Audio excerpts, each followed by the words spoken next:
Hello, hello. Hello, hello. Welcome in. Oh, let's see. What do we have going on with our astrology today? I haven't actually looked today yet to see what we have going on. So, what do we have going on, astrologically speaking? Oh, Mars entered Aries today. Mars entered Aries today. That's real curious. That's real interesting. Ooh, Mars entered Aries. Mars is at home in Aries. We just have Mars enter Aries. How curious. That's really okay, cool. So Mars has to do with our resources, how we're guarding them, but it also has to do with our strategies, our victories also. This is a whole new season of victories. That's exciting. Let me move this over. It's a whole new season of victories. This is a whole new season of victories for us because we have our Mars in Aries. Mars in Aries is very just go for it. Mars in Aries is really strong-headed, and it's really the burst of fire, the burst of right away. And so now that we have Mars in Aries, that's true.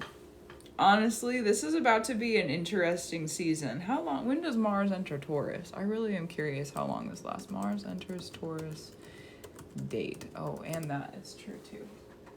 Let me switch that on. Let's switch it on, switch it up. Beautiful. All right, so what do we have for June 8th?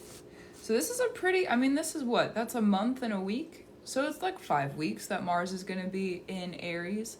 Oh, this is going to be really good. And we're at the very beginning of it. It's still at 0 degrees. So we're still in the very front point, or because the way that the transits work, or how I experience them at least, is that we go through at the beginning. There's we're receiving the information about what it could be like, or what we're going to be receiving, or what it is that we're going to be working with that transit. And then as we go through the transit, it becomes more mature and we're learning more about it. And so the fact that we have Mars and Aries right now, plus we just had a Mars and Neptune conjunction. Oh, zodiac talk. Thanks for that. That was really funny. The play on words. We just had a Neptune and Mars conjunction. Yeah, we just had the conjunction. And that was really about using our spiritual sight and using our gifts to understand how to lift ourselves into victory. What is our victory? There's probably a lot of people claiming victory on the Neptune and Mars conjunction also. So yeah, I know. It was a big day for me too, the Neptune and Mars conjunction. I'm pretty sure that was on the 28th. So we're only a couple days out of that. So we had this moment. It's a moment and a momentum of there's victory for us. Beautiful, gorgeous. I love that for me. I love it for you too, Also, welcome to the live. What's up? Yeah, I have not been going live as often in the previous couple of months, but now I've returned. So I have personal readings up on my website if you're interested in having a live stream reading. But for now, I'm just sitting and we're going through the, just what's going on with the astrology and what's happening. So yeah, welcome to the live stream. What's up? Yeah, so if you want the readings, they're open. My list is open, but for now we're just gonna sit and talk about what's happening with astrology, Yeah. And so it's really interesting having this Neptune and Mars conjunction just a couple days ago, and then Mars entering Aries basically right after that. Because it's we have this clear-headed sight about what it is we want and the direction that we're going. And now with Mars and Aries, it's okay, now that we have used our sight to have that victory and claim that victory, we're going to be able to continue to walk in it, because Mars and Aries is very much just your first gut instinct. Also having the North Node in Aries right now, we're learning new skills of this. So you could try something or start something and then realize it might not be for you, or realize that you could do something else that's more true for you. And so noticing how you're activating your victories and noticing how you're activating your protections is actually really important right now, because how you activate it, how you initiate it, is going to change the entire victory. It's that first moment of circumstance is really, really important for Mars and Aries. So understanding your first moment of circumstance and what that looks like is going to be really, really important for the victories that come through. Beautiful. And I love that for me and for you. Mars and Aries is at home also. So we're also going to be receiving different, how do I say? That's true. It'll be different energies of not only initiation and activation, but because the North Node is there, it's new skills of that. And we have Chiron still in Aries, and we have Mercury still in Aries right now also. So we're actually probably going to be receiving a lot of communication, or like being able to communicate about victories and being able to communicate like victories through sharing communication and receiving communication, however that communication shows up for you in your life. Also, Aries rules the head. So noticing how you're able to have victory from your thoughts, like pretty immediately, or like the process of how you have victory from your thoughts into the physical spaces. Also, too, any insecurities about victory mentally, that this is going to be a great transit to focus on that. Do you have insecurities about your mental victories? Are you working with insecurity? Are you feeling like you're not worth it, or it's not going to work, or those types of things might be coming up in the mind? Be kind to the mind. And as you're like working through that also, if you're able to, Mars in Aries is very much about the activation. So if you're able to activate new thoughts, this is also a great season for affirmations and working with like mental affirmations to remain victorious, which is a really beautiful thing in my opinion. So yes, that's what's happening with Mars in Aries. It just moved into Aries today, I believe. I haven't actually looked at the chart today, but yeah, so hello to you too. I'll be on live for probably the next like couple hours. I'm not exactly sure how long I'm going to be here, to be honest. I just kind of go with the flow, but we're hanging out tonight, you know? So yeah. Also, thank you for that. Thank you. Yeah. It's going to be a great season. It's going to be a great season with that. And today is the first day of that. So if you're noticing how long will Mars be in Aries, it's in Aries until June 8th. So if you're paying attention to, thank you. If you're paying attention to really like right now, because we're at the most innocent part of this transit. We're at the most innocent part of not only the transit, but like the energy of the transit. So like the learnings of it, because that's how I sit with the transits, is like each transit brings us something new and something true and something, thank you for that. Yeah, something new and something true and something that's like, it's a new journey every time that a transit starts in an area. So when is Mars retrograde also? Mars retrograde dates, because I know there is a retrograde for Mars happening this year, but let's check it out. Mars retrogrades this year when? This is 2024? Yeah.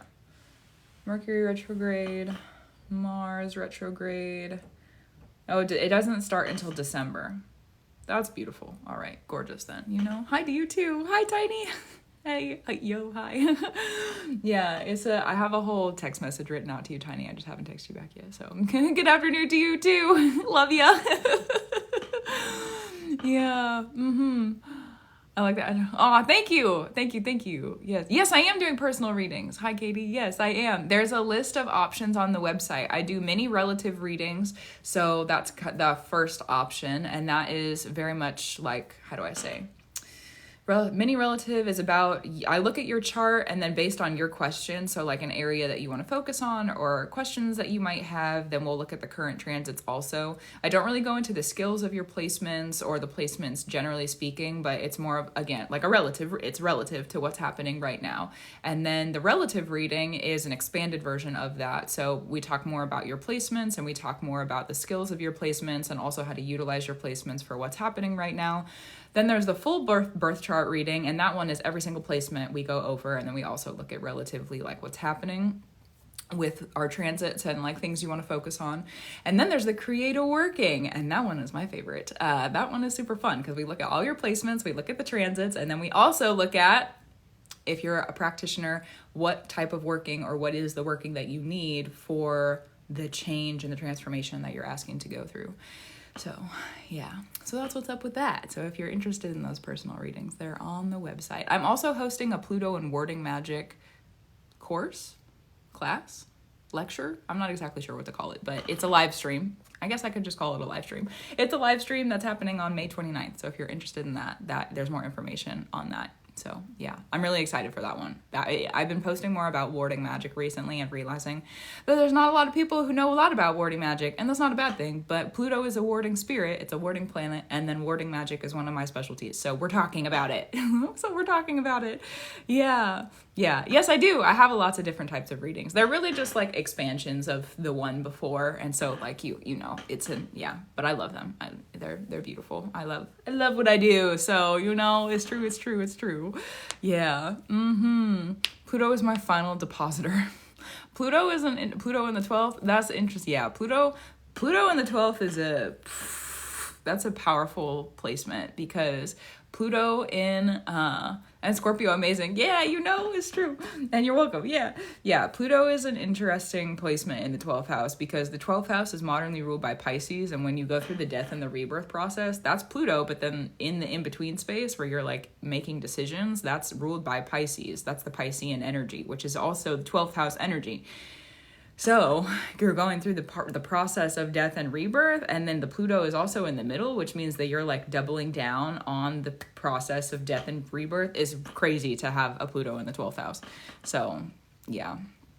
The reverse wards. Are you talking about the video I posted recently about the Pluto retrograde and like wards being reversed? Because that's about to be super interesting. I'm super excited for that. It's going to be super good. So when wards are reversed, when we're talking about, when wards are reversed, when Pluto is retrograde, that's a time where wards can be reversed. So if you've been, let's talk about it more in like a positive light of things.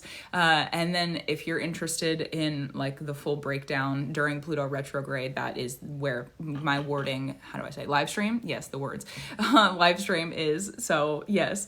And that's available on the website. But Pluto retrograde, beautiful. Pluto retrograde and having wards undone in the positive side, like how you might want it to be, is like if you've been stuck anywhere in your life, or like things have not been going, or you've been stuck with people, you've been stuck in a placement, you've been stuck somewhere somehow, stuck in a job, stuck in there's a lot of different ways that can be applicable, you know. So having that be like stuck. When Pluto is retrograde, the wards of you being stuck in that energy and stuck in that space or stuck with those people, Pluto retrograde allows those wards to be undone. So basically it's like untethering yourself, unbinding yourself. It's a lot about like curse reversals, the unwardings, but it also means too, if you're someone who practices warding magic, or you're someone who practices binding magic, and you're someone who practices not just warding and bindings, but like the combination. So combination magic, bringing different herbs and spirits together. During Pluto retrograde, if you are not in it, like if you're practicing a version of that isn't actually true for you, Pluto is going to make sure that it's undone. So making sure that you're really in your authenticity and really in your truth, that is pure and in elevation for you, and otherwise you're going to be like clinging on to that work or to that magic, and that takes a lot of energy. So that would be more of like the downside, if there was one, is just like you have to be really honest with yourself through that process. And that is, I think, personally something that's really important, and all magic is being truthful and honest with yourself, but when Pluto is retrograding, it's also really important. So yes. Yeah. Also, hello to you too. Hi. Oh, so many comments. I'm like not the best with keeping up with all the comments. So if you have something that you're actually wanting to say to me, if you send it through a couple times, I will probably see it. That's exciting. Somebody just signed up for the Protection Magic course. That's exciting. Thanks for that. Cool. I need to make a new video for that very soon, actually. So yes. Do I ever do promos or discounts or giveaways for my readings? No, not really. Because I put a lot of time and effort and work into learning all of the not just learning the like wisdom and information, but also the spirits have brought me that information. So if I discount my work, I'm also discounting their work, and that's not giving reverence to the spirits who have brought me the information. And I'm not about to disrespect, disregard, and not revere the spirits I sit with. So I don't do that most of the time, unless I really feel like it's like something that I need to sit in. But most of the time I don't do that. So yes, yeah, that's what it is. That's what it is. That was me. I signed up. Oh, good. So exciting. So exciting.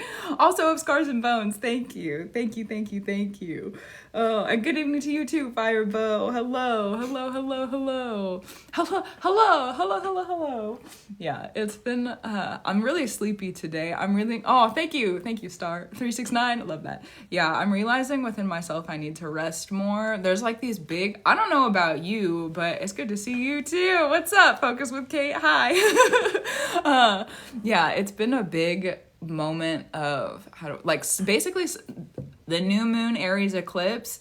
Since then I have not been able to sit with spirits in, how do I say, like, I haven't been able to really drink coffee. I haven't been able to really smoke. I haven't been able to really, there's a lot of things I haven't been able to do because my body is like, we're done. We're done. We're done. We're done. We're done. We're done. We're done. But part of me still really wants to, I love coffee and I'm really sad that I don't get to drink it anymore because my body is so like, somebody just sat through for a reading. So let me upload that. Let me bring it up. But yeah, my body is just so over it. My body's so dumb. My body's like, we don't want it. We don't want it. We don't want it. We don't want it. We don't want it anymore. But I do. So I'm happy to honor my body. I'm happy to honor my body. And it's like, so I'm really sad. I'm not gonna lie to you. I'm really sad about it. I'm really sad that I have not been able to sit in what I want. But I need to sit in what I am sitting in now. So I understand. And also, darn it. Darn it. So the person who just had through for a reading for Katie. Hello. Hi, Katie. Hello, Katie. So let me pull up your chart. Allow me a moment to get everything set up. Yeah. The Chickensaurus Ranch. That's great. You know? That's so good. That's cool, because I noticed, yeah. The goof with the competence, you know. Life is too short to take it seriously all the time. But also, you need to be serious about it sometimes, so just sit in the middle. That's how I feel about it. Yeah. All right, so for Katie. Timing with the energies that are shifting, also true. And opportunities. Oh, look at that. Snaps for that question. That's great. And the opportunities. That's beautiful. All right. Yes. Let's work with that. The opportunities. Looking at the opportunities. What opportunities do you have? I love opportunities. The opportunities. Even that word is fun. The opportunities. How do we get a reading? There's in my link in my bio, astrologyandmagic.com. If you go to, it's Magick with a CK if you just type it into your web browser. But there's a link on there that says services. And if you click on that, then there's two different options. You have the Pluto warding live stream. That's later this month. And then you have the readings for TikTok Live. And there's 4 different options with the readings. So if you just go through and read kind of what level you want to sit with me and what that looks like. So yeah. Also, hi, Mother End. Love you. love you. But yes, let me bring this up. And Tiny was just in here too. How beautiful. What a beautiful day. That's gorgeous. You know what? I received that. Thank you, the highest spirit. Thank you. All right, I'm not very good at talking and putting in the information, so allow me a moment to rest while I receive this info. Yes.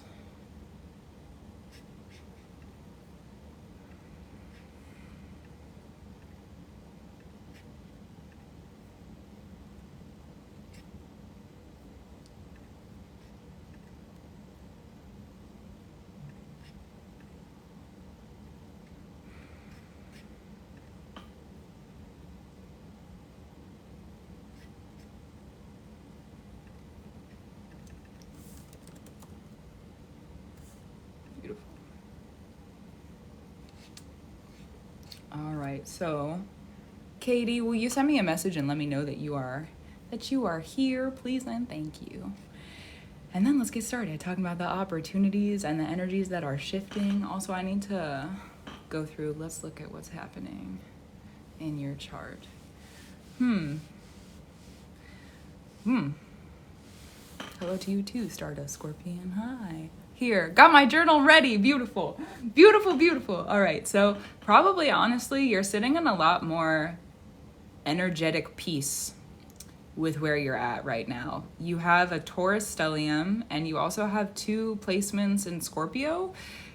With our previous lunar nodes, there was a lot, and the previous lunar nodes, when did they shift over? It was July of 2023. So before eclipse season in October of 2023, the lunar nodes shifted in July of 2023. And since then, people who have major Taurus and Scorpio placements have been starting to receive a lot more peace. And so if you're noticing for yourself, really what's been coming through that you've been finished with, and what are the lessons here? It's about your boundaries and order, especially with your physical health. This is your Taurus placement. So like through the Taurus North Node, you were learning about your skills of boundaries with your physical health, how your emotional body sits with your physical health, and then also how you expand through joy. And that's a really beautiful thing. And how probably the 3 of those go together. So like if you're eating foods that are loving you and your physical health, yeah, that's true. If they're loving you and your physical health, and then you're able to sit with your emotional body in love because of that, and then you're also able to expand in your joy because of that, then that's an example of how those 3 would work together. In the North Node, that's very much the like new skills. It's also about purpose and calling. So you may have felt called in the previous years to like start learning more about your physical health, or start learning more about what that journey of body integration and body information looks like, and what your joy has to do with that, and how your heart's connected to that, and how your emotional cycles are connected to your body. Also, people who have the moon in the 6th house have a lot of emotional ties to their body. Like generally speaking, we have a lot of emotional ties to our body, but people who have, that's true, thank you, Spirit. People who have a moon in the 6th house are more connected to their body information being emotional. Like they feel their emotions more in their body, which for some people, that's not a thing that happens. So for you, you have a very, very great connection between your emotional body and your physical body, which is a beautiful, beautiful gift to sit in. And then for your Scorpio placements, you have Mars and you have Chiron, and it's in the 12th house. So you're probably undergoing a really big like transition over the previous couple of years. And also learning how to have victory, and probably going through a lot of really big healing efforts and healing stories or healing lines. And so now that's different. You don't have any placements in Aries, and you don't have any placements in Libra. So right now it's like you've been through this really big, possibly turbulent moment, probably turbulent for people who have a lot of placements in Taurus and Scorpio. The previous couple years was pretty turbulent. So you're done with the turbulence. You're done with the shake it up, break it up, wake it up. You're done with that. You're finished with it. You're finished with it. You're finished with it. You're finished with it. And now moving forward, thank you, Spirit, that's true. Moving forward into this next year, because the lunar nodes don't change. They change January 28th of 2024 into our next lunar nodes, which is Virgo and Pisces. That's going to be a little bit different for you. But right now, for the next year, you're going to be focused on, because we don't have our next eclipses until March, or like the eclipses that change after the lunar nodes are not until March of the next year. So if you are really like allowing yourself to rest and just sit and digest everything that has happened over the previous years, and kind of set yourself up for where it is do you want to go for the next however long. You also too are going to be having a lunar node opposition when it comes to lunar node cycles from now. So not when the lunar nodes are in Virgo and Pisces, but when the lunar nodes are in Leo and Aquarius, which will probably be in like 2 years, 2-ish years, 2.5 years. I don't know the exact date on that, but also interesting. Your sun is conjunct your North Node. Wow. Interesting. Your sun is conjunct your North Node. So anytime you're going through an eclipse or an eclipse season, you're working on opening up your, basically like your heart and yourself, and like shining in your light and shining in yourself, especially the North Node with Aries right now. It's going to be really connected to your head and like your thoughts. And also there was someone who was asking about readings for Molly. Hello. Yes. So there's readings available. If you go through my website and go to services, it'll say TikTok readings, and there's options there. So if you're interested, there's more information on the website. Yes. And if you have questions also, I'll do my best to answer. So yeah. But yeah, you're working in like every single North Node. So for this this time around, that's Aries, working on allowing yourself to shine more. And like I said too, it's connected to your head, so connected to your mind. If you're ever feeling like there's new skills you're needing to acquire over this transitional period for you, or just like the rest and discover and like, yeah, you're welcome. The rest and like rediscover and like really rejuvenate, like a chapter of rejuvenation is really what this is for you, and like rediscovering who you are after everything that you've been through and letting yourself really just sit and receive. The new skills are going to be in the heart and in the home. So you're very focused on, and that's the Aries North Node, the heart and the home. So like how your heart is connected to you, what your joy looks like, also how your joy is connected to your mind.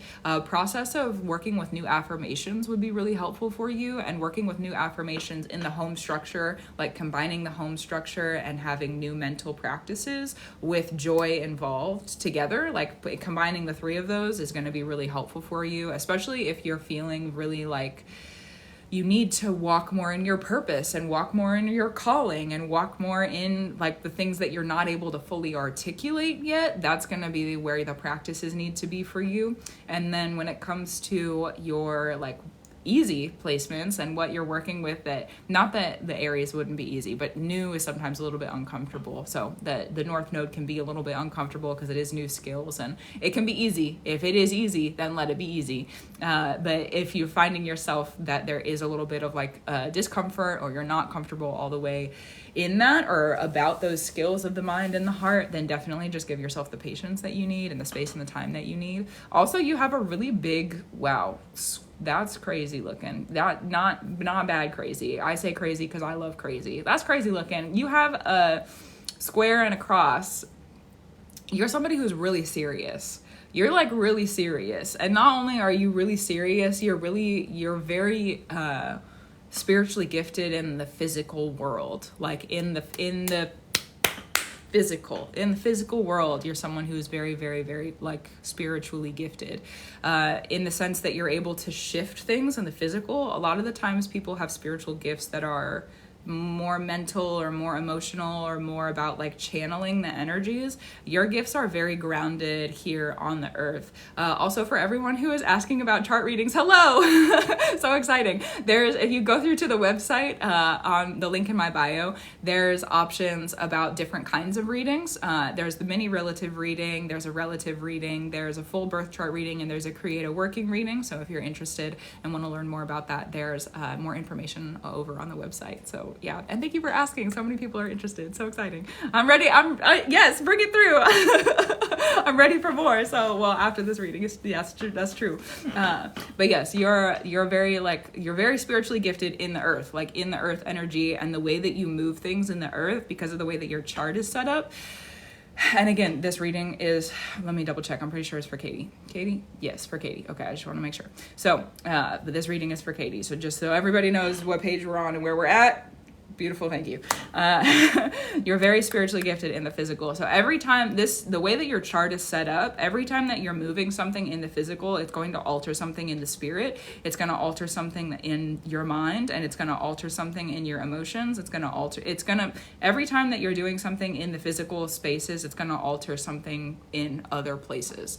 And so allowing yourself to start to recognize, and if you're opening your eyes to how that happens. So say that, for example, okay, so I'm looking at a lighter that's sitting in front of me, as this is just an example. So if you were to move that lighter, if you have a lighter like around your house or just something that would be physically representative, like symbolic, if you're understanding the symbolism, the symbolicness of that item and how it's connected to you in an emotional way, how it's connected to you in a spiritual way, how it's connected to you in a mental way, that is going to be something that is really like, once you start to understand that power, there's a lot of probably different spiritual practices that are going to be grounded for you.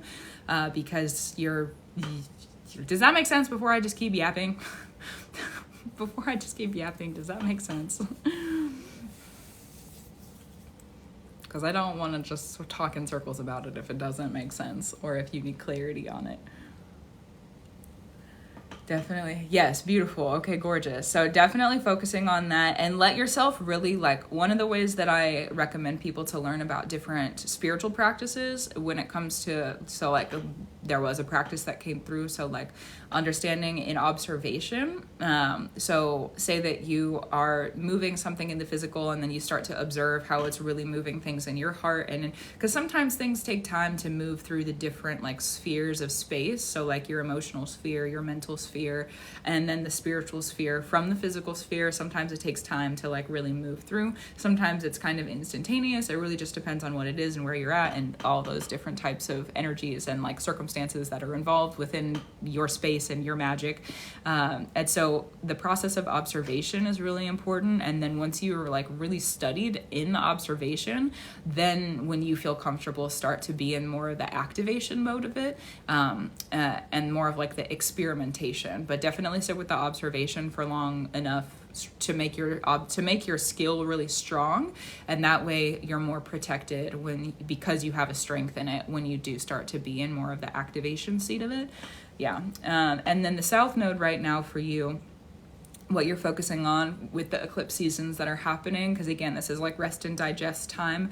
You're focusing on your social circles and your hierarchies, and getting really good with the process of removal and receiving. So if you want to receive something in your friend groups and your hierarchies like work, if you're noticing that something's already taking up the room of what you, shout out Alan, thank you. If you're noticing what is taking up the room of what you are, what you're wanting to receive. So say you want to receive a new job, like you would need to recognize what in your space is taking up room, so that you are, because whether you have a job or you don't have a job, if there's something that's emotionally taking up space, mentally taking up space, spiritually taking up space, where you are not able to fully receive that, then there's something that needs to leave. And so getting really comfortable with the process of what needs to leave so that you're able to receive. And if you're noticing that you're kind of naturally pushing things out, what are you receiving because of that? That's happening in your friend groups and in your hierarchies. And hierarchies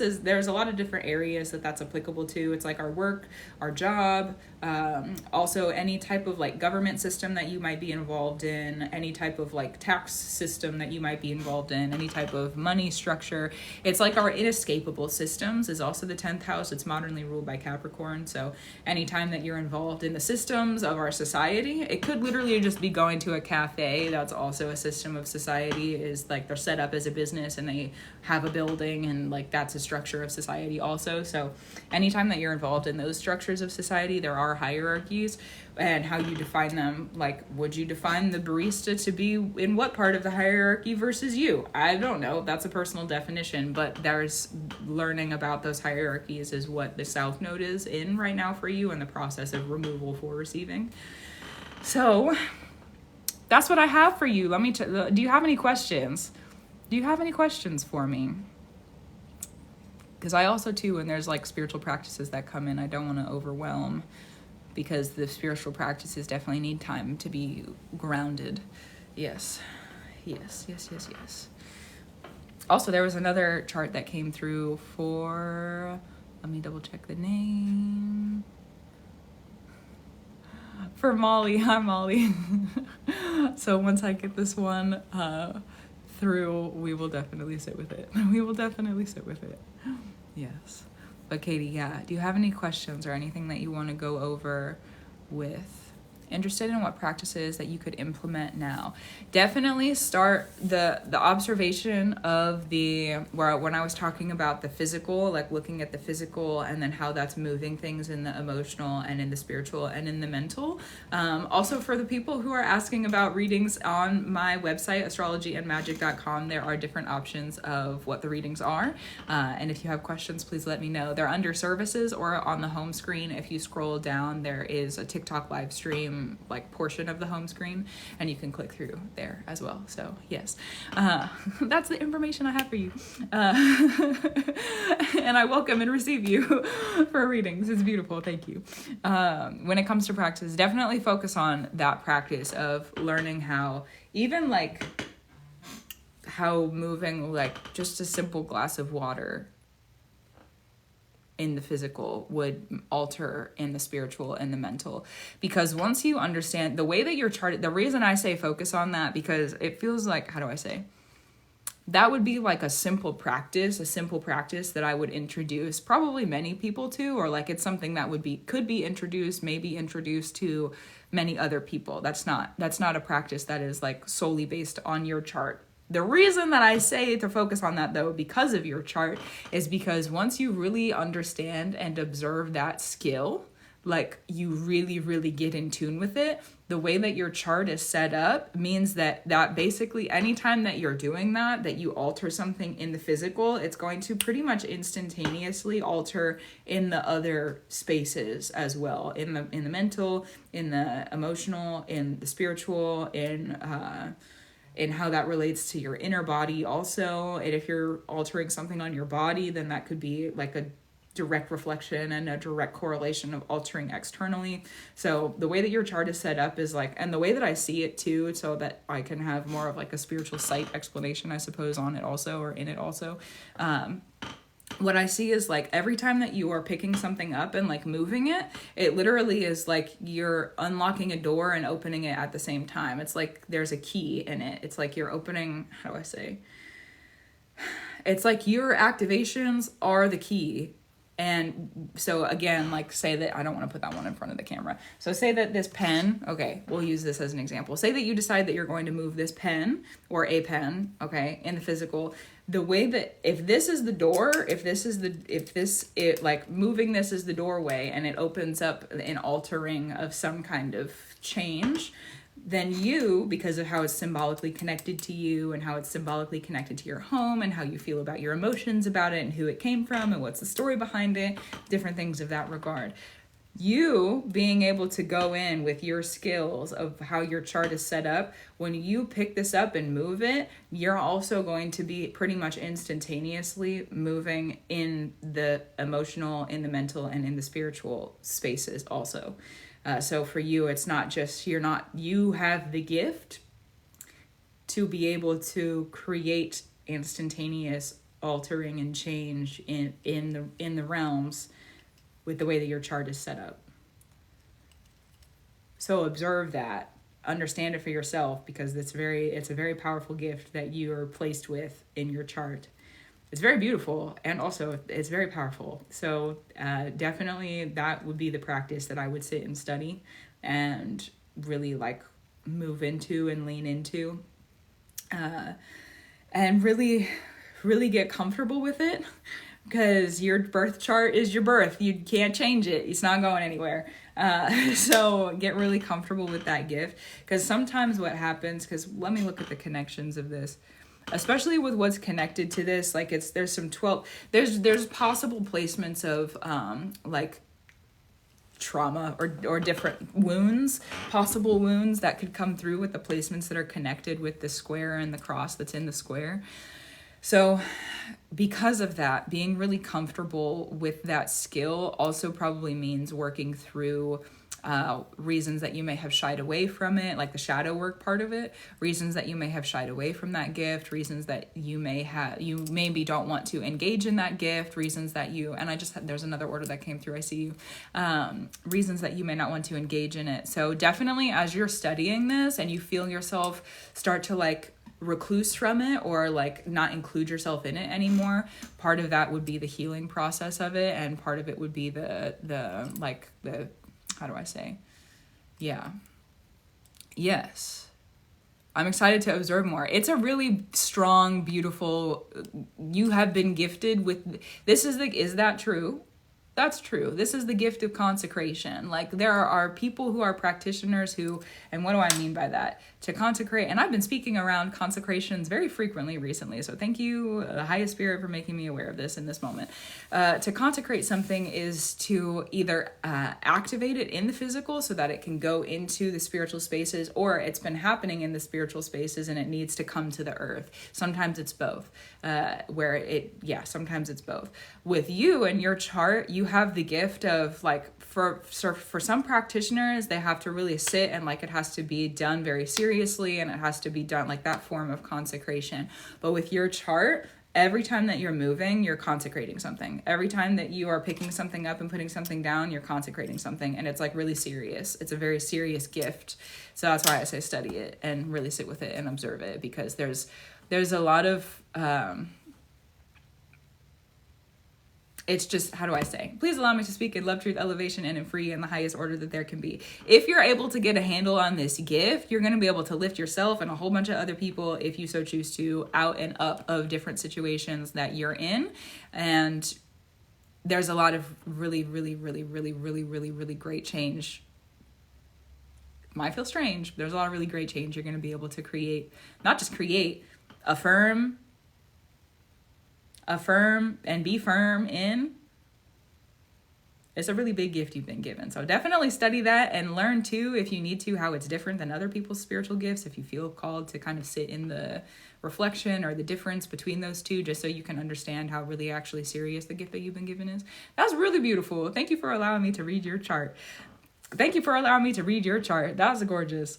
May everything be received in love, truth, elevation, and in free, in the highest order that there can be. And thank you for supporting me. Thank you for supporting me. That's beautiful. Wow. So good. So good. It was a beautiful reading, you know? Yeah, you're welcome. That's so good. That's so good. Wow. Thank you for that. I love reading people's spiritual gifts in their chart. It's literally one of my favorite things. So good. Oh, thanks.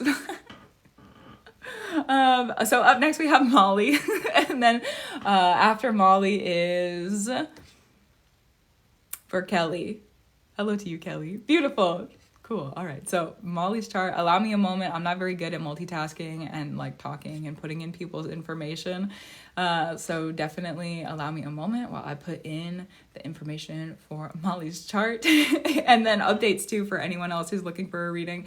There are readings available on the website. Also too, I'm hosting a Pluto and awarding Magic live stream. That one's on May 29th. It's $44 as the entrance offering, and it's going to be a 3-hour space held where we talk about Pluto magic and warding magic and like the different types of gifts and the different types of practices that can come through with that. So I'm really looking forward to that. I'm really excited about it. So if you're interested in that, that's up and available on the website too. Super good. So let's get this birth date in. Gorgeous. Actually, that's so good. Wow. What an alignment. What a beautiful synchronization. Yeah, synchronization. That's true. Mm-hmm.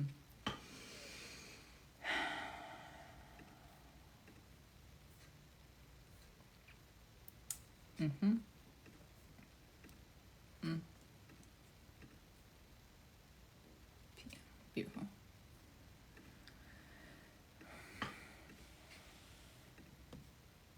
And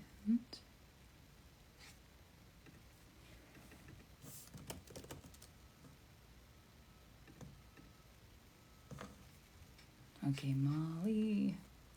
And you want to focus on sober for 3 years? Congratulations. That's a very long time for sobriety.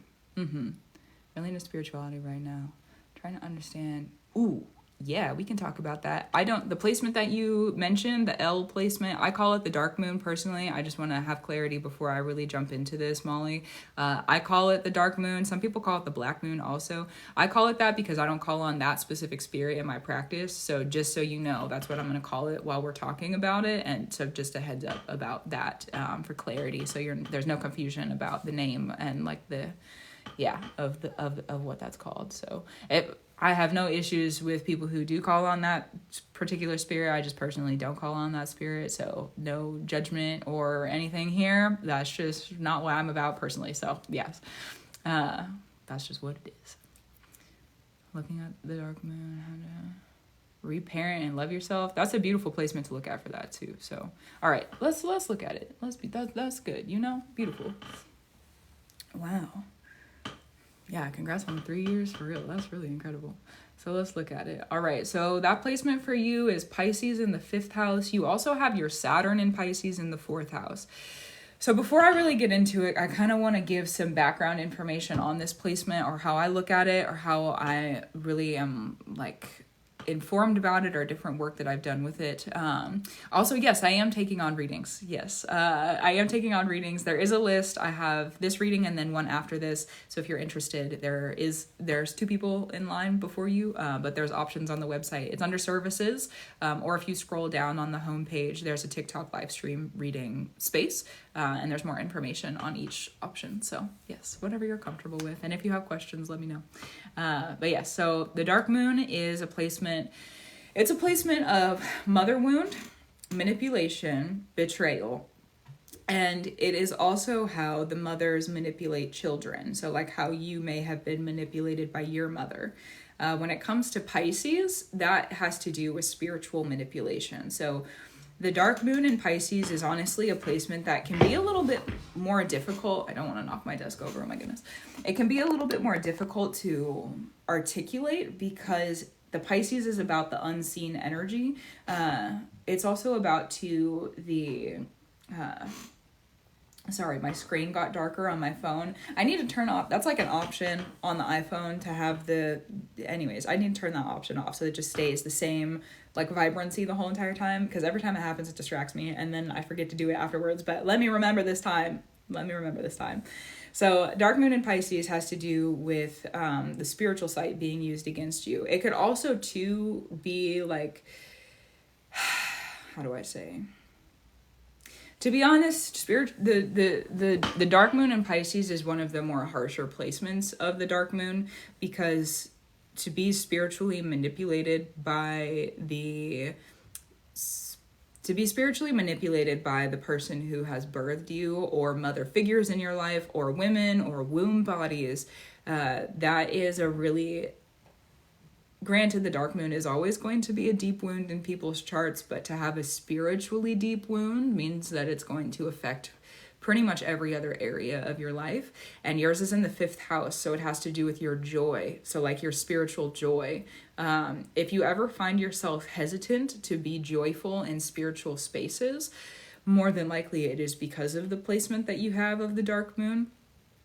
Definitely when it comes to working with healing this placement, something that I recommend to people is to be in a double layer of darkness. So whether that's nighttime and it's dark within the room that you're in, or it could be that you are closing your eyes and it's dark there, and you also too are, like, it's quiet, like there's no noise, some type of double layer of darkness, and then also there being an activation of light somehow. So like having that double layer of darkness and then having there be an activation of light. So it could be a candle, it could be a flame, it could be a lamp, there's so many different like ways that can be brought into the practice, but having there be that double layer of darkness is important, because that's where this placement is in a double layer of darkness. It's the dark side of the moon, and the moon itself is very like indirect. It goes in many different directions, and it's cycle based, so it causes us to further inspect on the cycles that we're involved in now, and the cycles that we're asking for, and the cycles that we're working in, and so to be on the dark side of that. Also, what moon were you born on? You're born on a 1st quarter moon, so naturally with your moon placement you're really good at understanding direction and your opposition. You have your moon and your dark moon in opposition, so there's sometimes that your feelings and the direction that your feelings are going in might be in a dissonance, or might not fully make sense with these shadow spaces. So it might not always be easiest to lead with the heart space when it comes to this healing and revealing for you, which we would think it's the moon, it's the dark moon placement. So like sitting with the emotions would probably make sense, especially too because it's in the house of joy. So but not in this case. For you working with this type of healing, definitely sitting with your spiritual sight, and Libra's in your 12th house. So the South Node is actually helping to assist with this process of healing right now and getting really good at it. So if you're noticing different practices that you want to bring into your spirituality, or there's different spaces you want to bring into your spiritual practice, there's so many different, how do I say, like, bringings in, usherings in of different practices in the spirit, especially too because you have a Saturn in Pisces, and the Saturn is in Pisces right now. So you probably already gone through your Saturn return. Is that true? Let me double check. I'm pretty certain, but I want to look. Yeah, so your Saturn return is pretty much over and done. Thank you. That's true. Okay, so Interesting. So your Saturn return you're over, it's through, you're done with it, and thankfully. Saturn is still in Pisces though, and I think that's what got me sober. And you know what? Good for you, because if that's what Saturn is asking you to do, good for you. Especially too because Saturn is about time, and one of the things about spiritual practices is that if you're communing with substances, you're communing with spirits, and it's taking up time that you don't actually have to like give, and you're needing to be focused on other things. Definitely that makes sense and lines up. Also, Saturn being in Pisces on like a general aspect for everyone really right now is that we're bringing in new practices and like being really diligent with those practices and being very consistent with those practices too. So it also makes sense that you're sitting and discovering a lot of new practices and a lot of new, or like you're interested in spirituality right now. Like it lines up with what's happening with the transits. Saturn is going to go over the dark moon still, so there's probably still going to be more discovery and uncovery and revealing about this placement as you're going through this Saturn. You're not in the return anymore, but as Saturn closes the door on being in Pisces, the dark moon for you is at 25 degrees. So if you're looking at the transits and you're ever wondering like how close it's getting, just remember that 25 degrees is the degree that your dark moon is at. Saturn also has to do with the details and our structures and systems, and the details of those structures and systems. So allowing yourself to really like sit with the details of your spiritual practices and why you do what you do. That's going to be something that reveals the tools of why there's wounds for you in the spirit. It's almost like we naturally, like if you're looking at your subconscious, we naturally do what is in our subconscious, whether we realize it or not. And so allowing yourself to study the details of what you're doing spiritually so that you're understanding your subconscious space and your subconscious realm, because that's where our like traumas and wounds are. So understanding that, not all of them, but most of them, a lot of the ones we don't want to look at, and the ones that are in the dark spaces. So allowing yourself to really look at the order of how you're doing things, the details of how you're doing things. I'll use, in the previous one, I brought the pen in. I'm going to bring the pen in again. So say that you like set the pen down, you set it down like very specifically in a specific position, but you didn't do it on purpose, but then you feel like you need to look at it and be like, did this on purpose? And I put this here on purpose. Why did I put this here on purpose? Those types of details are like, spiritually speaking, looking at it from a spiritual perspective. That's what's going to help through that. Where is the Neptune? Neptune for you is in the third house in Capricorn. So this is actually, you have a reflection going on of your Saturn and your Neptune, which could be really helpful for this. Looking at the details and learning spiritual lessons from them is something that comes really naturally to you. So just leaning into that practice and doing it really,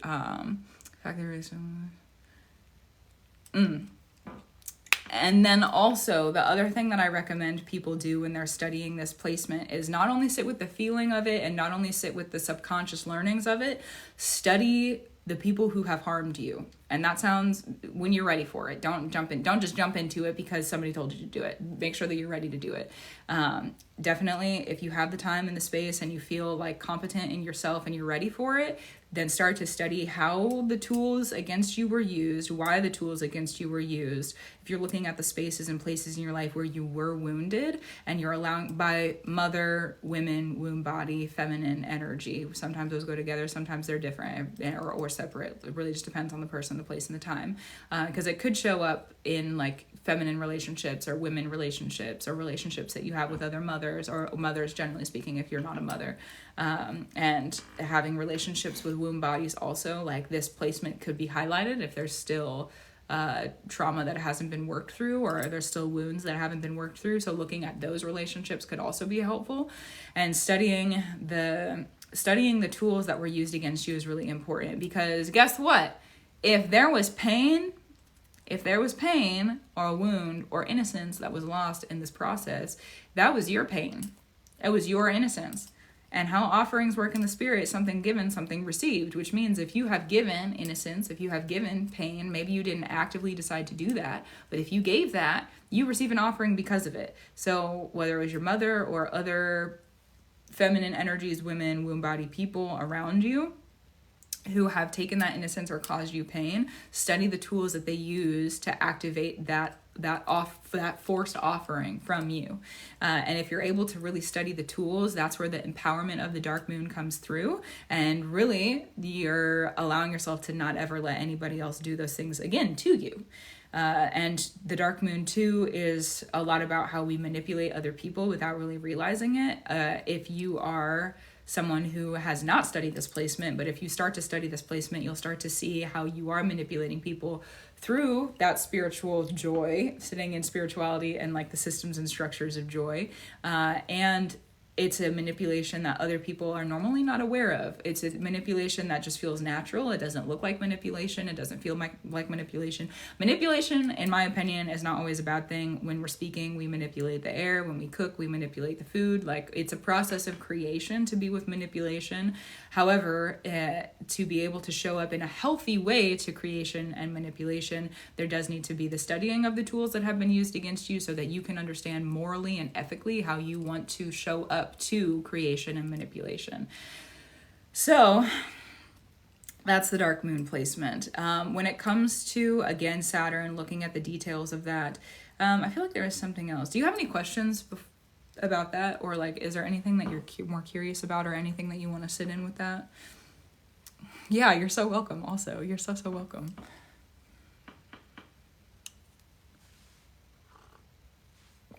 That was the other thing I was going to say too. If you're walking in more power, like to understand if there's people around you, because if you're still going through the process of like healing this and understanding like, healing this, not just healing it, but like understanding how people have harmed you, and like you're still processing it, you're still processing this placement and information, definitely allowing yourself the perspective of, if there's people around you in a feminine energy, a woman, a womb body, a mother, any of those represent that person. If they're indirectly influencing your spiritual practices, and that would be like they're giving you gifts that could be spiritual. They're asking you about your spiritual practices, but they're not telling you why they're asking about your spiritual practices. If they're telling you that you should study something, or asking about what you're interested so that they can change what you're interested in when it comes to spiritual practices and spiritual studies, put up boundaries where you need to, because those, like your spiritual practice and your spiritual life with this placement is something where you're probably going to be very empowered in your spiritual practices and in your spiritual life with the Saturn and the dark moon in Pisces. And also at the same time, there needs to be a very strong, firm grounding in your spiritual systems, because if there's not, probably other people are influencing them and they're gaining something from it. Which means there needs to be probably boundaries put up with those people. So that's what I have to say about that. Definitely give yourself the time and the space and the grace. Don't race yourself. Embrace yourself while you're working through this, because it's not something that just happens overnight, especially too since Saturn is moving through this. There's probably going to be a pretty big revealing about how you're feeling and about the different like structures and systems. Give yourself time, and let me look to, I want to give you a time frame, so allow me to sit and receive the information about when Saturn passes over that placement for you.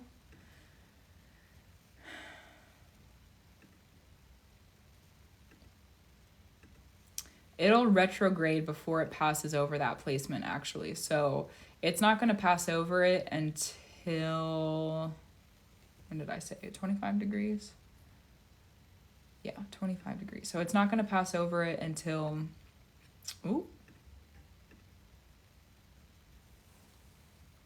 wow, that's going to be really interesting. It passes over it the end of the first week of April, and Venus retrograde is going to be conjunct, and it's also going to be conjunct with the North Node. So there's probably going to be, wow, the fact that you're doing this preparatory work right now, congrats, because to be aware of that you need to do that, like you're listening to yourself and you're listening to what you need to practice, that's really incredible. Good for you. When Saturn passes over this placement for you, so is Venus, and so is the North Node. So there's probably going to be a lot of very new skills that you're working with in this. This could be also too, like you're finally like bursting out of what's been holding you back. Not that there's anything like, not out of lack necessarily. And not that there's like, how do I say? I don't want to speak a cage over you. That's not what I mean to do. But sometimes we just need time to process, and that's just what it is. And so there's probably going to be April 8th is the date that I'm looking at right now. And like around that time, because it's going to be in that degree for a little bit longer than just a day. But really sitting with that and really allowing yourself to like receive the information about the work that you've been doing, because that's about a year out from now. So you have a year of preparation before there's this really big revealing, and it could be an ancestral revealing. It could be a revealing about your power and why your mother always wanted your power, or how she wanted your power, or why she was doing what she was doing to like disregard your power. There's so many different ways that this can show up, and it's not just about it's not just about your power. It's also about like your pleasure. The dark moon is our deepest, darkest pleasures. The deepest, darkest pleasures that are so pure in the darkness that we would call them like bad. That's a really vague term for that, but we would call them not great or not good. And so that's the other reason that it's really important, in my opinion, to be really morally and ethically sound in yourself and have a really good understanding about what you're willing to do for that pleasure, in that pleasure, and like around that pleasure, and also not allowing others to come through to manipulate that type of pleasure around you or from you, or with you too. So just keep your boundaries up how you need to. It sounds like you're already in the work of doing that, and like being sober and really what that's calling you to do. Definitely, if you feel within yourself, not because other people said it, and not because I don't really want to introduce a lot of new practices to you because of this placement, but also if you feel like there's practices that you just are naturally picking up on, and there's like you have an idea and you want to go start a new practice, there's probably a reason for it. And so allowing yourself to really like discover what being in the spirit means to you, what having a spiritual practice means to you, and like really defining those things and being really grounded in them, that could be really helpful for you through the next year. And don't allow yourself to lead in fear either. Like this, being in that deep dark place can be kind of scary sometimes. But I was learning yesterday about the difference in when we're sitting with fear. There's two different ways that you can do it: to sit with fear and to revere that it's there, and to ask it why it's there, and like really understand what it's bringing to you. Or if it comes to you and you become afraid, like you absorb it and you put yourself inside of that fear, it takes a strength in the emotions and the mind to keep a separation between you and fear when it's here. And when you can do that, normally you don't feed it, and you're allowing yourself to really understand like why it's there and like learn from it, and then eventually it disappears.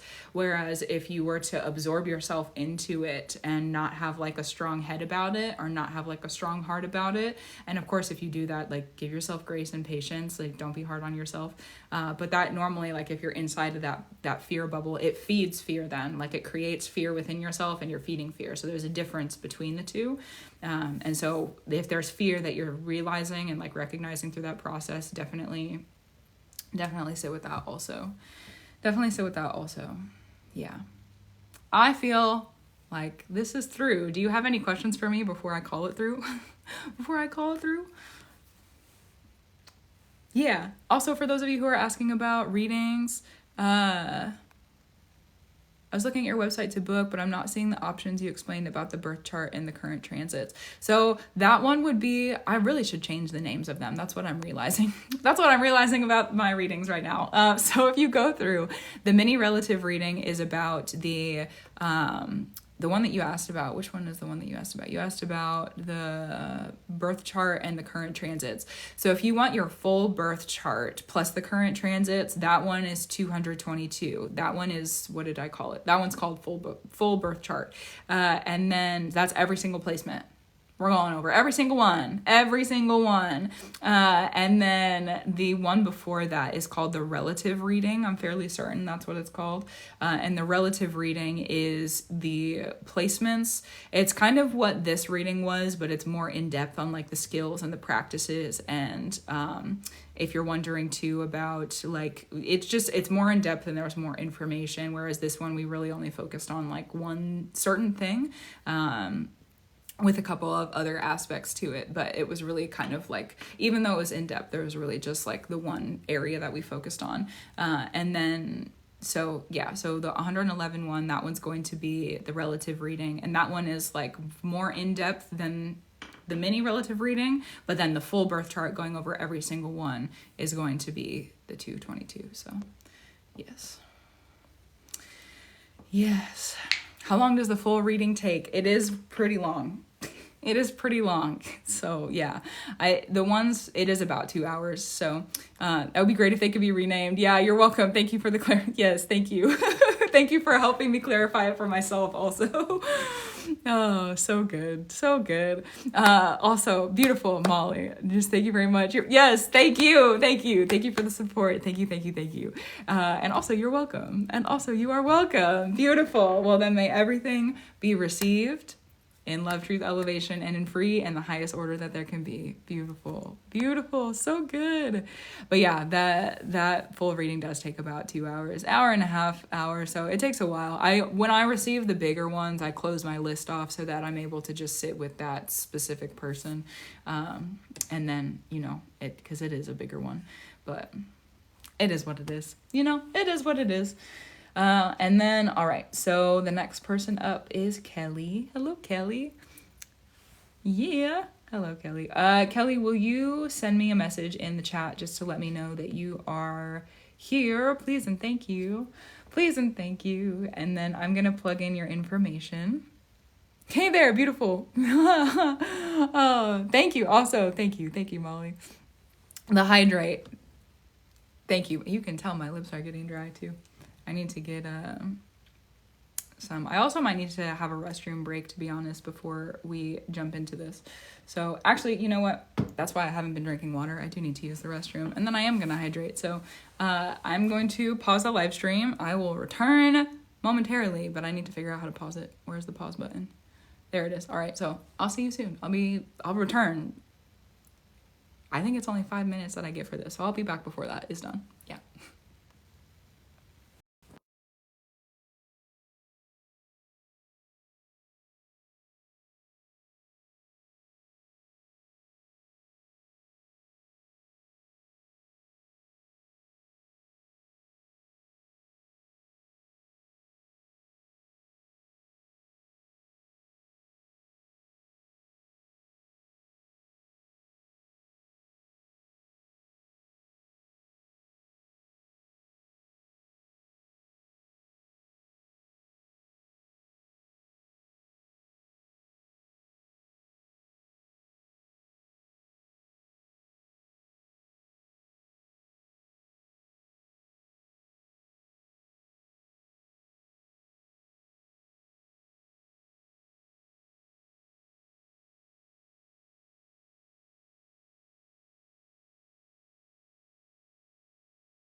have returned. Thank you for your patience. Oh, you know, being a human, sometimes I think about that. Like, sometimes I want to be so structured and so ordered and to be so, like, how do I say? Like, I just want to have a schedule and, like, be in a routine and, like, not really, like, alter it or change it. But then, like, I am a human and I need to do that. I need to change. We need change. That's just what it is. And so I've been working with that concept recently of, like, I am not a machine. I'm not meant to just go do and do the same thing every single day. Anyways, that's being a human and being a part of, you know, we have to use the restroom sometimes. That's just what it is. So thank you for your patience. Let me get this information put in for Kelly. Thank you for your patience, Kelly.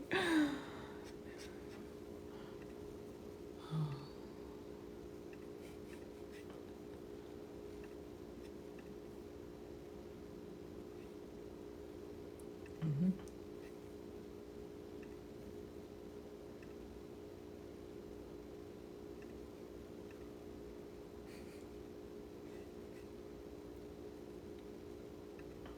And then let's see.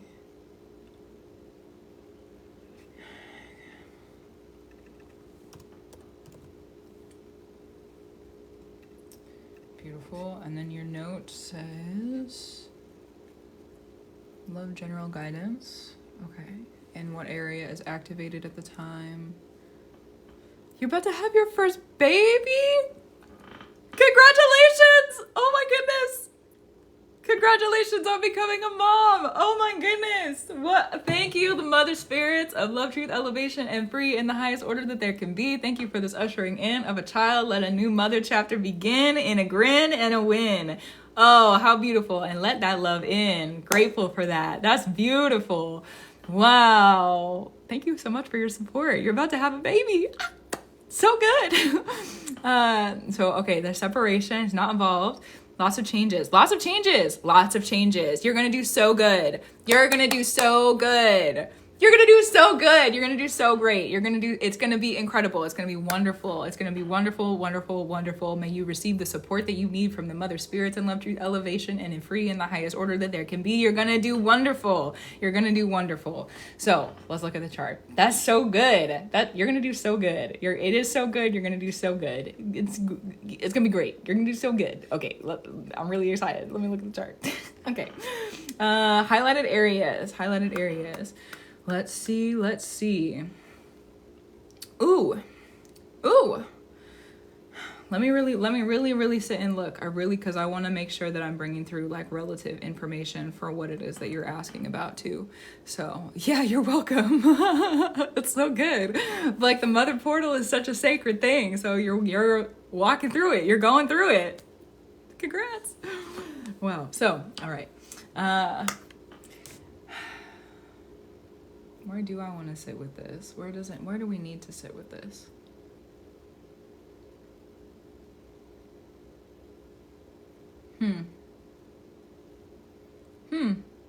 Anytime that you usher in, because that's the rising sign. So anytime that you usher in, your Chiron retrograde is like right after you usher in. It's in the first house and it's only a couple degrees. Oh, it's like 5 degrees. It's like 5 degrees from your rising sign. So anytime that you usher something in, the Chiron retrograde is really about ancestral healings, and people who have Chiron retrogrades are really meant to be cycle breakers, like curse breakers, ancestral cycle breakers and curse breakers. Because what happens with Chiron is that it is about our wounds, and it's about like it's the wounded healer. So it heals.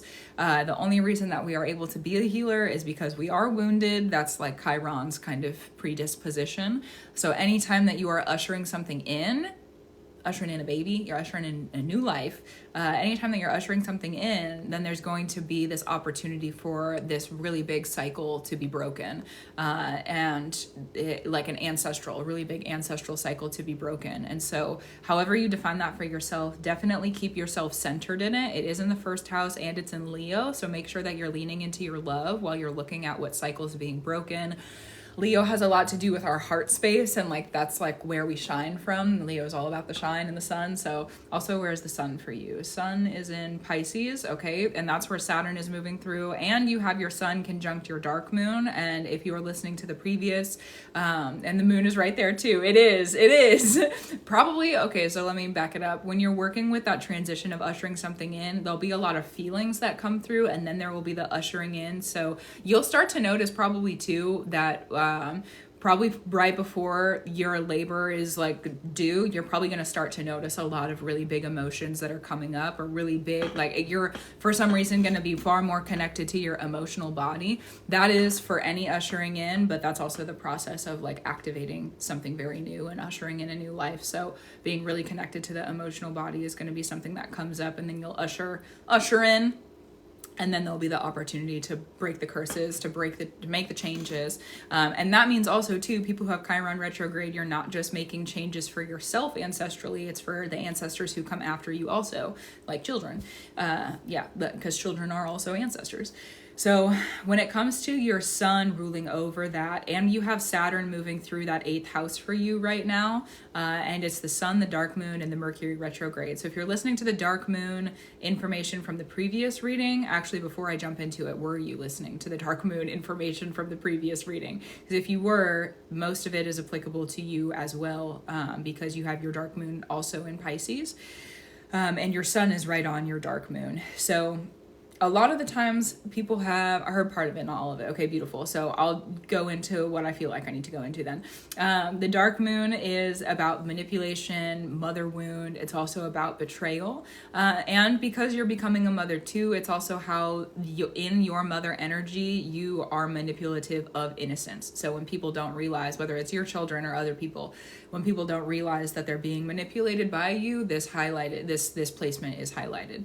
And so however you feel morally and ethically about that, that's one of the things I mentioned in the previous reading also, is like having a really good moral and ethical standpoint for yourself, and understanding what that looks like, and understanding what you are willing to do and what you're not willing to do is really important for that placement, because we manipulate in our process of creation. That's just a part of it. And now that you're walking into your mother energy, which is beautiful, and like that, I'm so happy for you. I'm probably gonna smile the entire reading because that's so good. So when you're working with that energy in becoming a mother, also too, because when you're walking through, and this is something I did not talk about in the previous reading, when you're going into your mother portal, the dark moon becomes activated differently, because it has to do with mother energy, and it has to do with mother wound and mother betrayal. So what happens when also for the sunflower or the flower, I'm not exactly sure what flower it is, I have readings on my website. So it's not Venmo anymore. If you go onto the website and you go to services, then there's a list of the different readings, which I need to rename and rework, but you know what, it is what it is. If you have questions, let me know. But yeah, they're there under services. It's also too, like on the homepage, if you scroll down, it says TikTok readings. So yeah, beautiful. But when you walk into the mother or the mother portal, then the dark moon is activated differently, because what happens is that you now have the power of mother in you. You are the power of mother because you are now a mother, which means that walking in this placement is very different. And being in this placement is, you're welcome, yeah. Being in this placement is very different because you have the power of mother. So anytime that you are working in that mother energy, that's how do I approach this?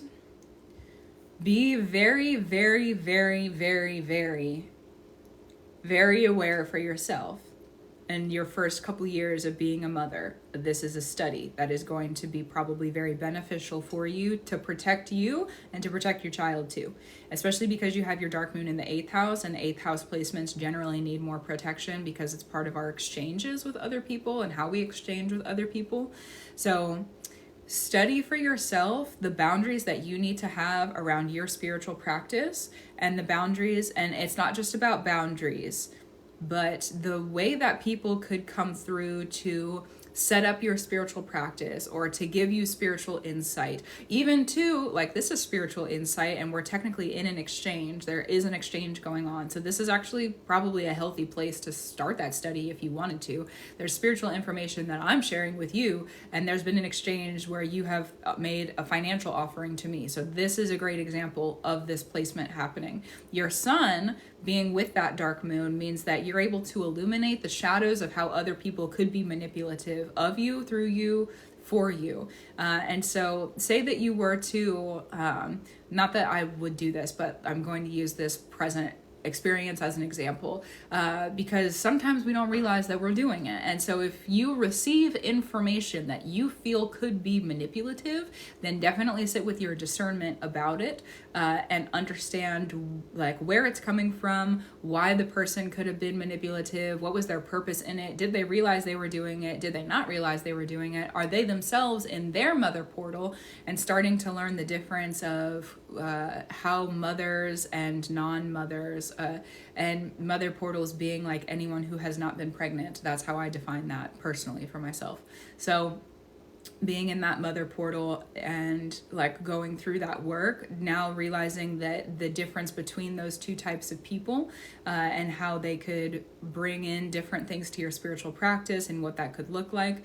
If you need clarity on the way that other people could be moving around you, step into the heart space. Does it feel good here?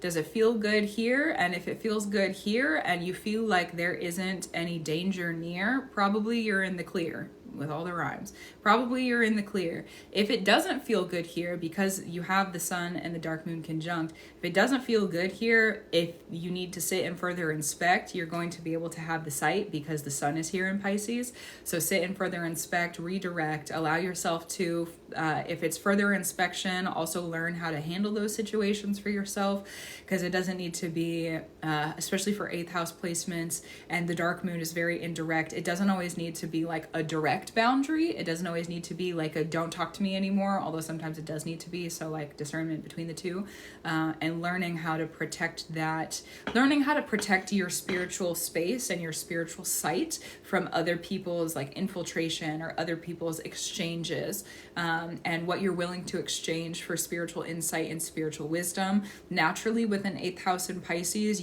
that's what you inherit from other people, is inheriting spiritual wisdom. So say that there wasn't. So, okay, with this placement and these placements, say that in this situation where we're talking right now, there was a financial exchange and then there is also wisdom being given, which means on each side there's been a give and receive. Beautiful, gorgeous. That's how the 8th house remains protected, for the most part, unless there's someone who's like giving you poison and you don't realize that's what it is. But normally that's not what happens. So when you're realizing for yourself how to remain protected with the 8th house, if someone is giving you spiritual information that you didn't ask for, you didn't want it. You didn't ask for it. You didn't activate it. You didn't actively say, yes, please, this is what I need right in this moment right now. If you didn't do that, more than likely they're looking for an exchange from you. And so, and not just an exchange, but there's probably going to be a rearrange, because there's also the dark moon in this house. So, because that's like an overarching picture of Pisces in the 8th house, is people who are looking for more from you will offer spiritual wisdom. So having the like red flag internally of like, oh, this person has offered me spiritual wisdom, but it's not spiritual wisdom that I asked for, to close the door on that conversation, or like rearrange in a different direction that conversation somehow, or like make it very firm within yourself that you're not going to have that exchange with them, because you didn't ask to have that exchange with them. And then also too, having the dark moon here would be like they're offering you the deepest, darkest secrets about their spiritual practice that they could, or the deepest, darkest secrets of like their pleasure in their spiritual practice, and like the secrets of their deepest, darkest pleasures, and like people who talk about their like their guilty pleasures. That could be like those types of like pleasures that are not more like mainstream, or they're more like they need to be kept secret for some reason. That also has to do with the dark moon. And because your sun is here, naturally you pull that illumination out of people, because the 8th house also has to do with sharing secrets. So you naturally pull that illumination out of people. And also, there need not be exchange. Like, if people are sharing that with you, keeping up boundaries how you need to, and someone just sent through for another reading, I see you, I want to make it clear, I see you, thank you.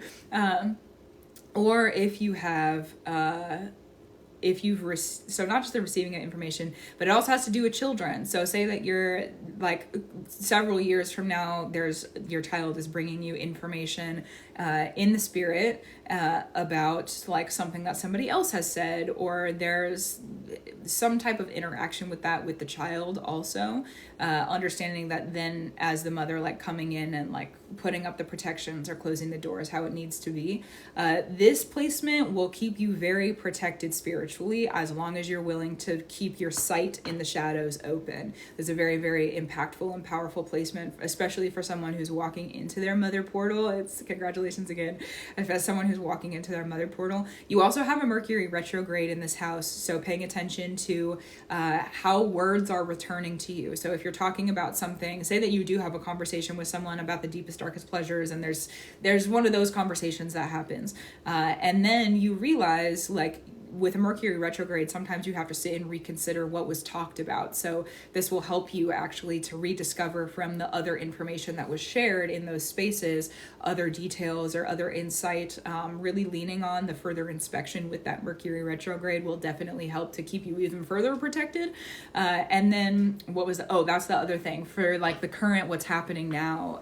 We have Saturn moving through this, which means that there's order being brought to spiritual practices, the spiritual sight, and also to your placements of the sun and the dark moon and your Mercury retrograde. So there might not be a lot of fun in the sense of bringing order to these areas and being really serious about your spiritual practices, being really serious about how you're practicing and who you're practicing with and why you're practicing and what do those practices look like.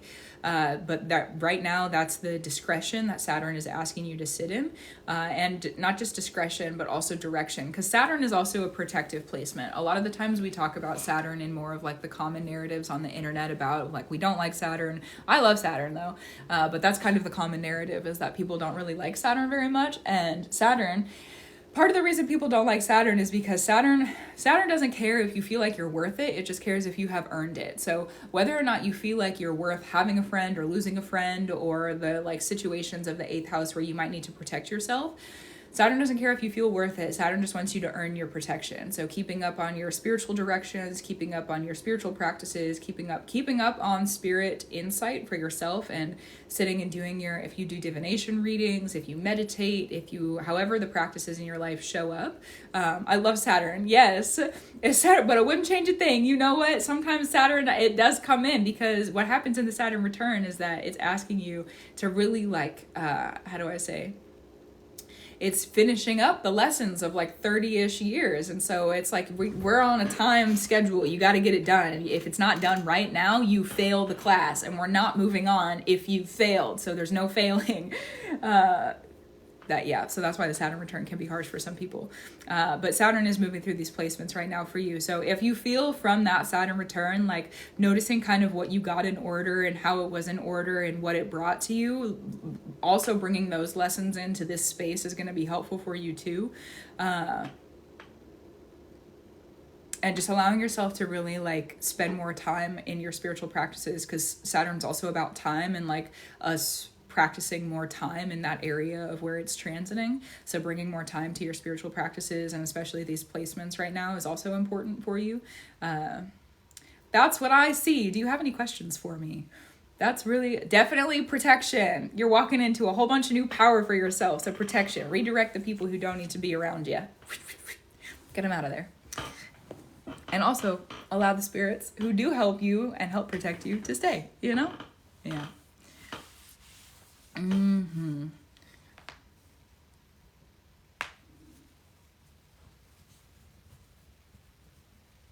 Super helpful. You are so welcome. You're so welcome. Oh, I'm so excited for you. Oh, wow. I'm like literally so excited. And I'm so grateful to be able to read for you as you're walking into that. So congratulations, and early congratulations, but still congratulations. And may everything be received in love, truth, elevation, and free in the highest order that there can be. That's so good. That's so good. Also, Christy, thank you. That's so good. I love the mothers of love. That's so good. And you know what? That has been something that's been coming up in my practice recently. It's really beautiful to sit and be able to receive that. That's really beautiful. Thank you, the mother spirits of love, truth, elevation, and free in the highest order that there can be. That's true. That's true. Up next I have, is it Nikhil? Is that how you say your name? Nikhil? If I said that incorrectly, please let me know. Please let me know. Yes, beautiful, beautiful. There's a lot of information in this one, so allow me to put in your information for your birthday, and I'm going to return and read what you wrote to me. Yes.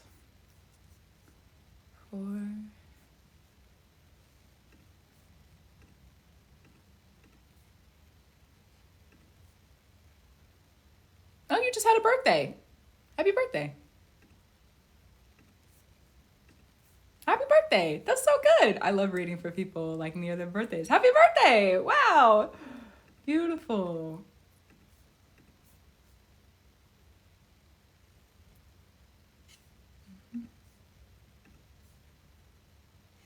Birthdays are such an exciting time. They're more than exciting. It's beautiful.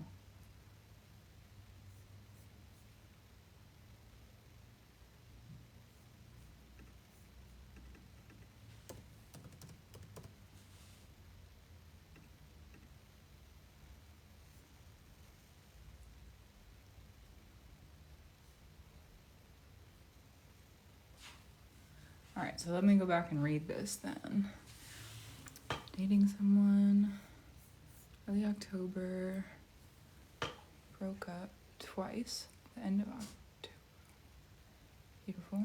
Also, I want to point out too that October was our eclipses of the previous year, because you're talking about that being the meeting time.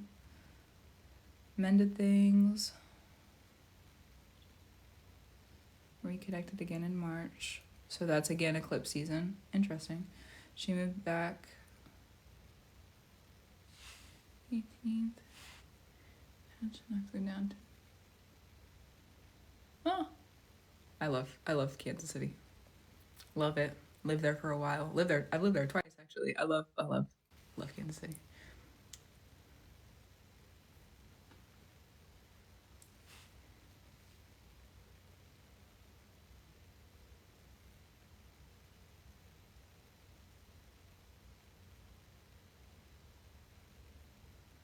Aww.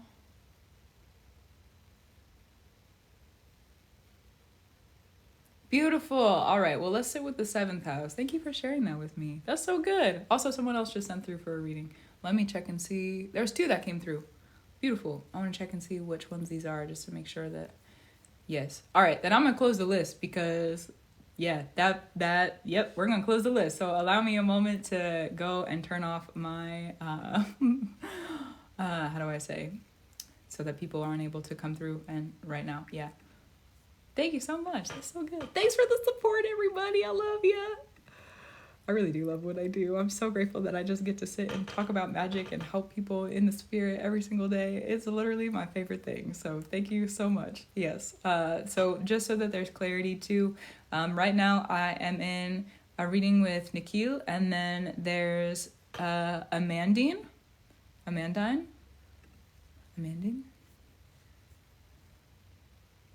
For Mandy.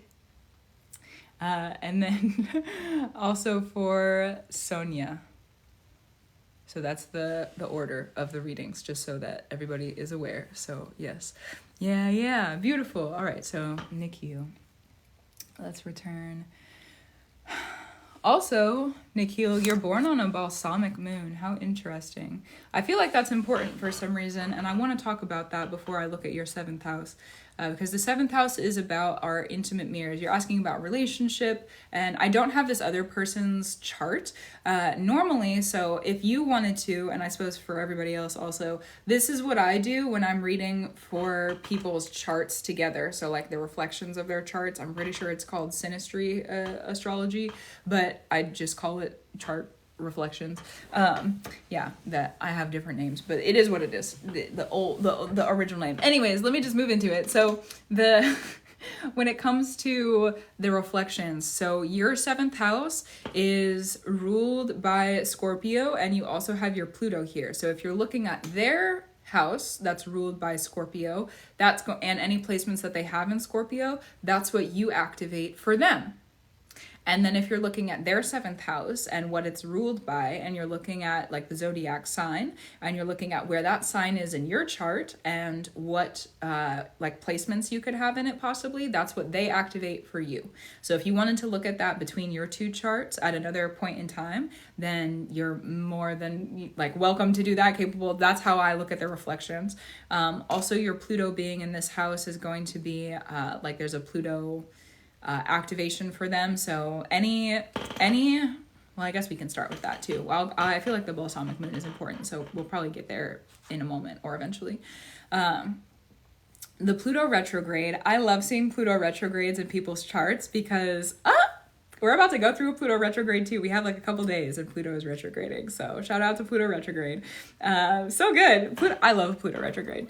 When Pluto is retrograding, we naturally bring in the new life before we go through the death. So in the death and the rebirth process, normally when Pluto's direct, we have the death and we have this liminal space in between, which is Pisces, and we're making decisions. We're like changing, we're going through transition, which is the Pisces energy, 12th house energy transition, which that makes sense because you have your moon in your 12th house. So then we would, I need to talk about that. So the balsamic moon. And then you go through that new life, birth. And so that's normally how Pluto works with the death and the rebirth process and cycle. However, Pluto retrogrades, you go through birth, and then you have the decision-making process, and then there's the death. And so people who have Pluto retrogrades, generally speaking, you have when you're going through transitions, life is usually like far more compact. So for example, say that you wanted to transition at work or like with a job, you're more than likely going to start working that new job, and then you're going to leave your old job, or there might be like an overlap of the two of them, or somehow like that. Like there's two things going on at the same time. Or if you're moving in between houses, like you're going to be moving into the new house and then you're going to have both of the places for a moment and then the old one's going to go away. Whereas with Pluto direct, people would be moving in and then like fairly quickly it would leave, or it would be a little bit different. But people who have Pluto retrograde, it's normally like far more compact in their charts. Yours also is 29 degrees, and 29 degrees, that's wow. All right, shout out to you, because Pluto is about death and rebirth, and 29 degrees, people call that the critical degree. Personally, I call it the death degree. Also, I'm getting kind of hot, so let me take this off. It's the death degree because there's 0 to 29 degrees in our charts.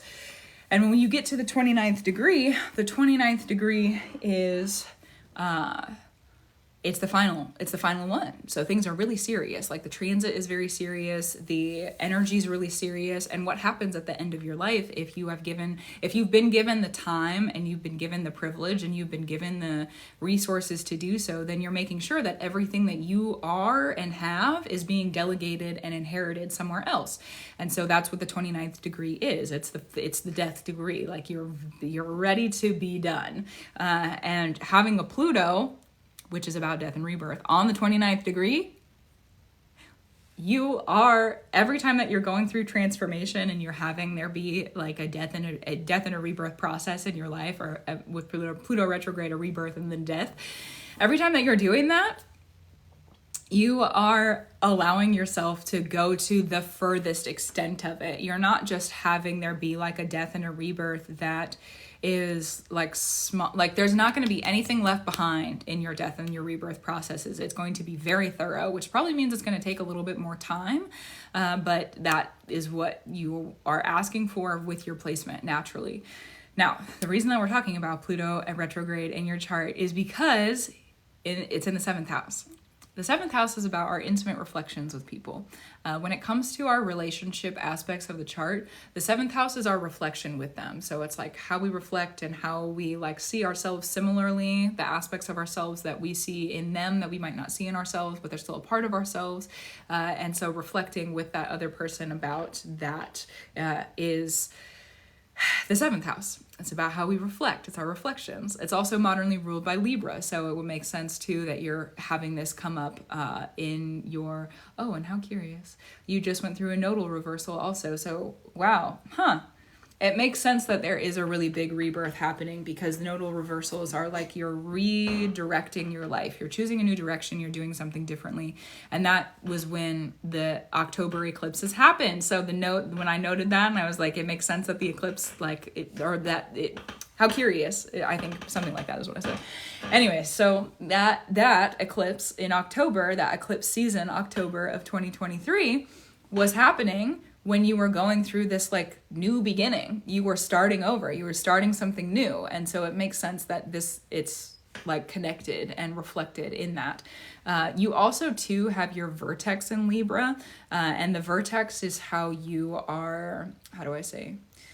It's a fated placement, but it's fate that you have to work for. So I think one of the common narratives on the internet when people talk about manifestation or they're like working towards something, it's that kind of fate where you would have to really create and like refine yourself, and then you meet fate. Whereas it's not just like the luck of the draw, fate is here kind of thing. You're like putting in the work and the effort to receive it. So because actually your vertex is in Libra, it's probably important that you put the work into relationships and that you have some type of destination, or you have some type of, not to be like destination based in relationships, but you have an experience maybe that you want to experience together, or there's something that you're asking for that you're like putting the work in. It could be that you want to receive more love. It could be you say you're not boyfriend and girlfriend yet, so like maybe you do want to have that experience and you're like putting the work in to do that. Then there would be a crossing of fate that would come through because you're doing that. And then when it comes to the seventh house having the Pluto retrograde here, when there's placements in the seventh house, those seventh house placements are foundations that you offer to the other person, but it's also what you need to receive from them. So noticing how this other person really allows you to transform, how do they bring, and Pluto is about power too. So what power do they offer to you? How do you offer power to them, and what power do they offer to you? This is also probably a relationship where there's a lot of secrets that are shared, not necessarily hidden, but like there's probably a lot of like deep, dark secrets that are shared. Scorpio in the seventh house really loves to be super secretly intimate, or you might not tell other people about each other, or there might be like some sort of secrecy to that. And so noticing how you share your secrets with them and how they share their secrets with you, that's going to be really important to understand the healthy foundation of the relationship.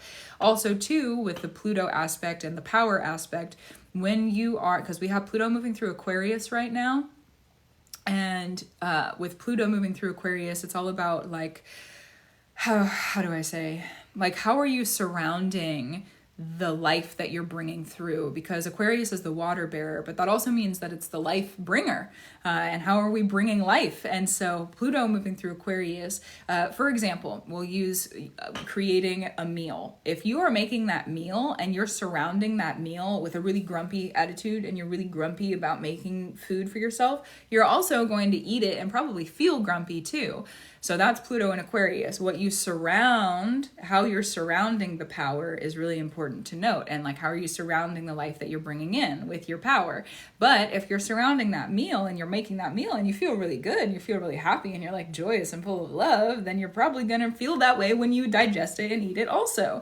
So that's the power of Pluto in Aquarius, is on a very simple level. We're at the very beginning of the transit. So the wisdom that we have about it is also going to be very in the beginner stages of it.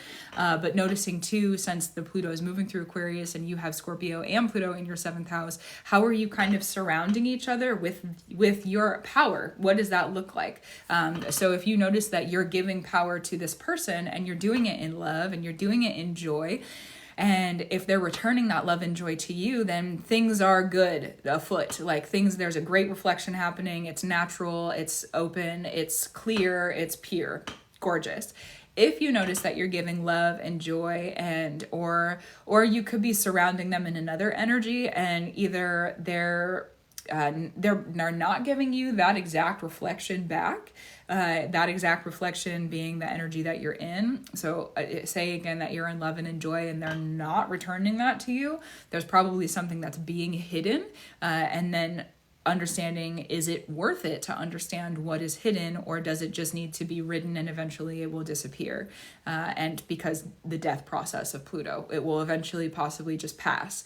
And so understanding the discernment between those two is a really important aspect of relationships for you. Sometimes there does need to be an opening and a vulnerability and a revealing about those hidden things, but sometimes there doesn't need to be. And so the discernment process of that is really important. I also too, this descendant placement is in Scorpio as well. So the descendant is about our most shadowed aspects of ourselves. So that means anytime that you're in an intimate reflection with someone, it's easier to see the parts of yourself that you're not really able to articulate or comprehend. And they're reflected back to you through that relationship. And that's also a really good key indicator that the relationship that you're in is really healthy. So for you, this being in Scorpio, it's probably more difficult for you to see the like deep, dark secrets, or like the spookiness about you, or like also the like really dense, intense parts of you. They exist, but it's probably more difficult to see because your descendant is here. And so if you're noticing those aspects of this other person being like reflecting that back to you, then probably that's a really, if it feels like a healthy reflection, then more than likely that's a healthy relationship also. So that's really how to tell with the healthy reflections of what to look for in your chart with another person. And the reason that I feel like the balsamic moon, or like I want to bring up the balsamic moon, is because, well, let me look at the other information too.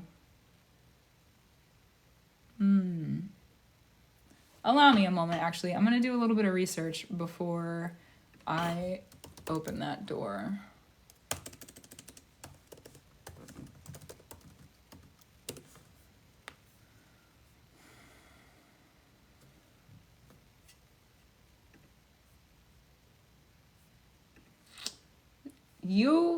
Wow. Interesting. When was the other one? April, and when?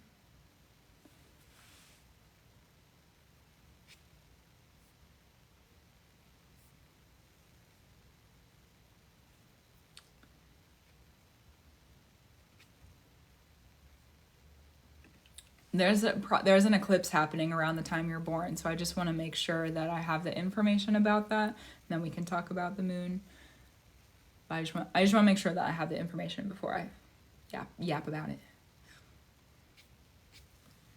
1995. We gotta scroll a little bit, but we'll make it there. All right, so you were born right before the eclipse season in that year. Yeah, you were born a full week before the eclipses that year. So you were born, oh wait, is that true? No. 1995. April. Oh no, were you born on the eclipse? Hold on. Let me look at the date again. You were born on an eclipse. That's like the third person that I've read recently who's been born on an eclipse. That's crazy. Good for you. Not that, I mean, you just showed up and were birthed, but like, really, wow. You were born on an eclipse. Congrats. What eclipse was it? Wow. You were born on a solar eclipse. It happened at 9 degrees in Taurus on April 29th of 1995. Wow. That's crazy. And that means, what time did it peak?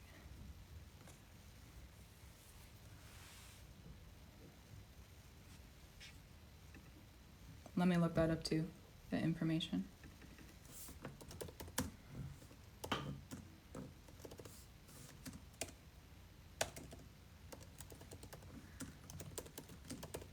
That's crazy. And the reason that I say that's crazy is because people who are born on eclipses, they create really big change in the world. Like anything that you're integrating in, you are meant to be a change maker. You are meant to be a change maker, a curse breaker. a delegator. You're meant to do things differently. Like everything that you're doing is impacting things really largely. Also, the chart that I pulled says that you were born on the balsamic moon. So you were born right before the eclipse. You weren't born on, like, you were born literally like probably like a couple of hours before the eclipse happened.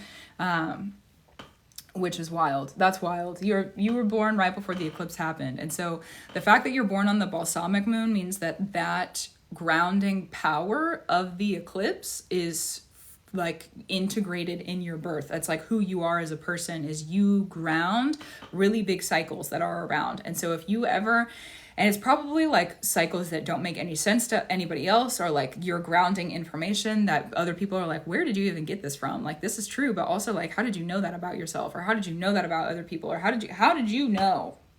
How'd you know? And so that, who am I reading right now? This reading is for Nikhil. So just so there's clarity for everyone. Yeah, you were born like a couple hours before the eclipse. So, and the fact too, let's see, because that eclipse happened in Taurus, and your 7th house that's where Scorpio is, and that's what you were asking about with like relationships. So really anyone that you are in an intimate relationship with they're also going to be a part of that process.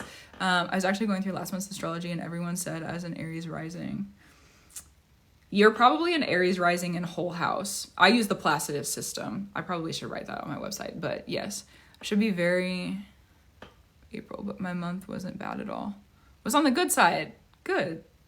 That's good to hear. Yeah, you're probably an Aries rising in the whole house system. The Placidus system that I use is like, how do I say? I don't want to like show you your chart to everybody in the room, but it changes the house sizes. So some of the houses are smaller and they take up not even a whole zodiac sign, and some of them are larger. And so they take up like more than one whole sign. So that puts for you in the Placidus system, it puts your rising in Taurus, but whole house, it probably would be Aries. Actually, I can check. Let's see.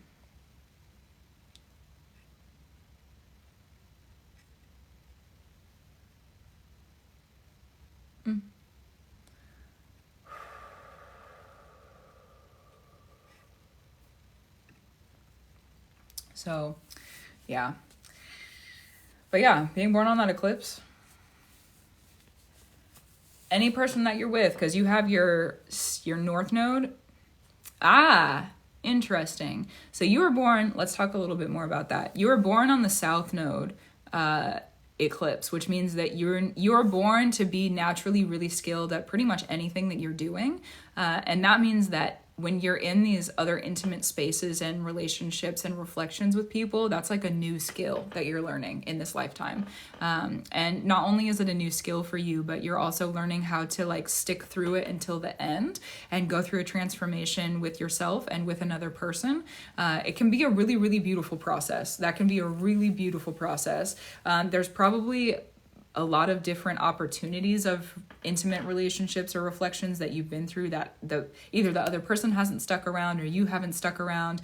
But if you're able to find someone who's willing to go through the transformation with you until the very end of it, there's a really, really big changes that are coming through for the both of you, because the fact that you're born on an eclipse and what you're able to offer to them through that relationship reflection space, that is you have to be willing to go through it with another person, and go through it, not necessarily a bad thing, but grow through it and to have new experiences, and to go through it. What do I mean by it? Would be like the death and the rebirth process, to go through that transformation. If you find someone that you're able to do that with, you know how people say like, oh, it's the power couple. That's what this is, the way that your chart shows up for this. Finding someone who has Scorpio placements, or like this other person that you're talking to, if they have Scorpio placements, having those Scorpio placements be present in the person's chart will probably help to ground you, and not just ground you, but like it will help to create through this process also, because your only placement that is a planet in Scorpio is Pluto. And so that's like your skill of Scorpio is to go through the death and the rebirth process and to like really transform and find more power for yourself, and you're able to offer that to the person that you're with in an intimate relationship. That's really, really incredible, that to be able to like offer that to someone. And this could be too like this is the type of transformation where it might take a couple of years, to be honest, to go through such a large transformation with another person. But once you do go through that large transformation with the other person, not only is there going to be like more unioned space between the two of you, there's going to be more power for the both of you, and you're both, because Scorpio is about doing exactly what you want, you're both going to receive exactly what you want through that process of transformation. And exactly what you want being what you wish and what you desire and what you're asking for, as long as you are able to do the work and activate it and do what you need to do to make it true for you. And that also reflects too for the intimate spaces that you're in, not just when you're with your partner, but your relationship is going to be exactly what you ask for. It's going to be exactly what you are putting into it. It's going to like, it's not having a 7th house of Scorpio. It's not going to be, how do I say? There isn't going to be just a magical dream relationship that's handed to you. It needs to be something that you are activating and that you are deciding for yourself with that other person how to define it and what it is. And that is how you have the relationship that you want. The 7th house in Scorpio is not the placement of just magically, here you are, it shows up. And like, that is like, how do I say? The perfect relationship isn't just handed to you in most circumstances, but the 7th house in Scorpio, it's definitely not just handed to you. So definitely working through the process of transformation with your partner and with yourself is really important through that. Yeah, I feel like I'm going to start talking in circles if I keep talking. So do you have any questions for me before I close the reading to be through? Also, Kate, thank you for being here too. We'll let you know if there's any sort of travel that could come in mid-May or in May. What's happening in May? Jupiter changes in May. I'm pretty certain. I haven't looked over May astrology yet, to be honest with you, because I am like still in the recovery period from the eclipses that we were just through. But let me pull up our placements and see what's happening for May, just like generally speaking, because I know that we have, Jupiter moving into Gemini is probably going to be something that does activate more travel for a lot of people. Let me go back to your chart.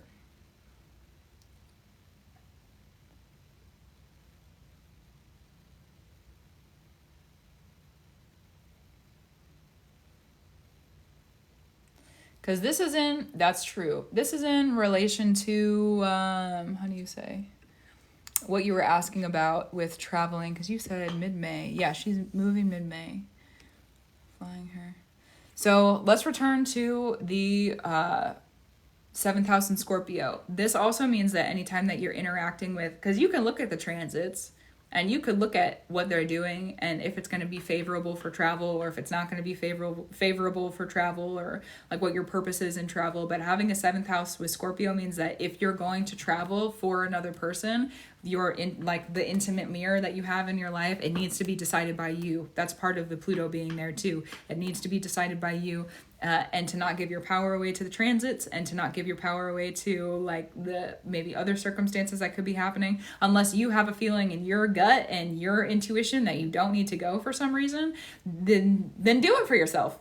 Then do it for yourself if it's something, because that's how your 7th house is set up. If you want to go through with it, then go do it with your partner, with your person. If that's something that you really want and you're able to confront what you want and say, yeah, that is what I really want, that's what it is, go do it. Go do it for yourself. A lot of the times when it comes to Scorpio placements in people's charts, one of the things that I know I need to be reminded of it too. So one of the things that I feel like I'm going to say it as a general blanket statement for Scorpio placements. Don't give your power away. Don't give your power away to the placements or the transits or Allow there to be active decisions that are made by you for you, because you know that it's what you need to do, not because other people have told you what it is, not because other people have influenced you, not because you're giving your power to the planets and that type of structure. If you really want to go travel because you feel like it's true for you, then for sure, go and do it. Go do it, because that is also how your structure of this is set up. So, does that make sense? I don't know if that's the answer you wanted, but that is the answer that I have for you. Yes.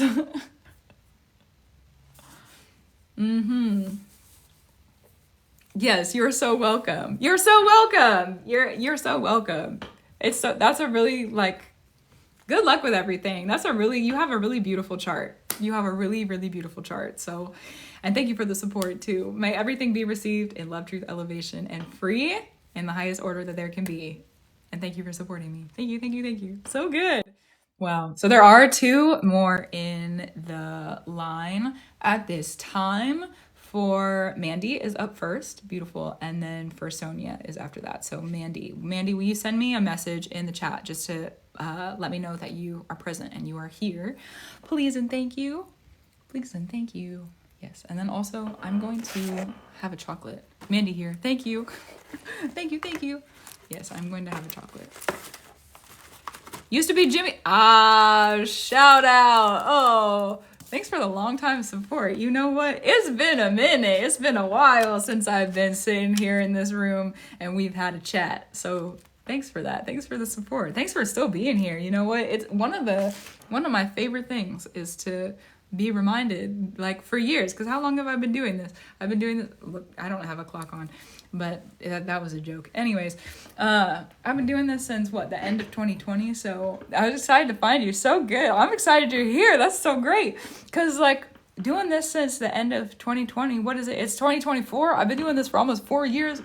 That's crazy to think about. And so it's crazy to think about the fact that there's been people from the beginning who are still here. That's wild to me. That's really, really wild to me. That it is amazing. It is amazing. Let me stop yapping and put this information in, and then we can get into it. Also, I feel weird eating in front of you guys, but I'm kind of hungry, so you know what? It is. I'm eating.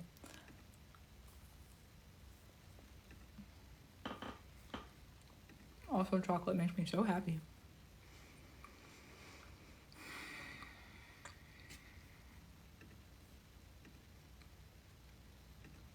You ever do that? You ever get so happy because you eat food that you do a little happy food dance? Because I do. So good.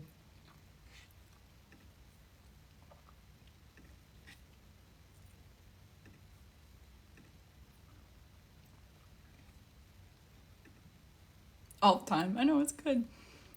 This is I don't do brand endorsements, but it's my favorite kind of chocolate. Yeah, it's my favorite kind of chocolate. It's so good. It's so good. I think this one was some type of strawberry. Delicious.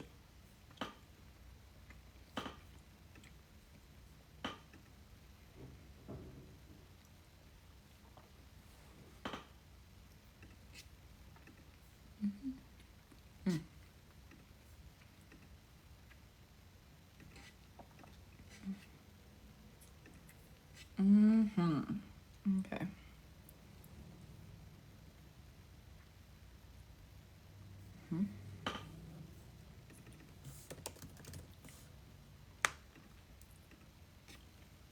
Let me double check that I got it all.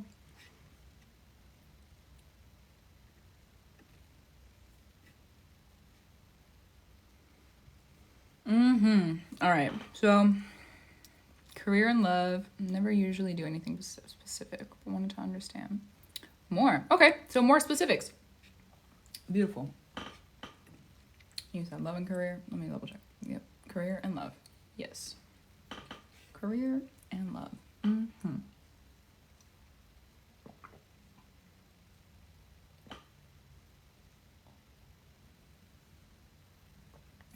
I was hearing animal noises, but it was the cat. That really threw me off.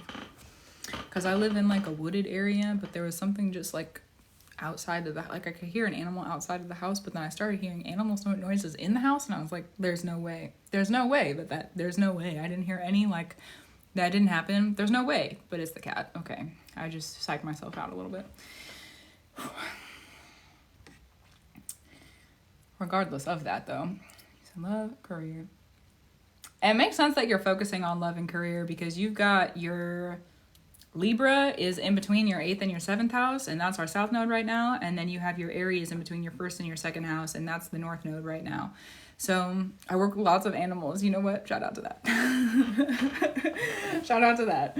Yeah, so it makes sense that you're asking about that. You don't have any placements in Libra, but you do have your Mars and Aries in the 2nd house.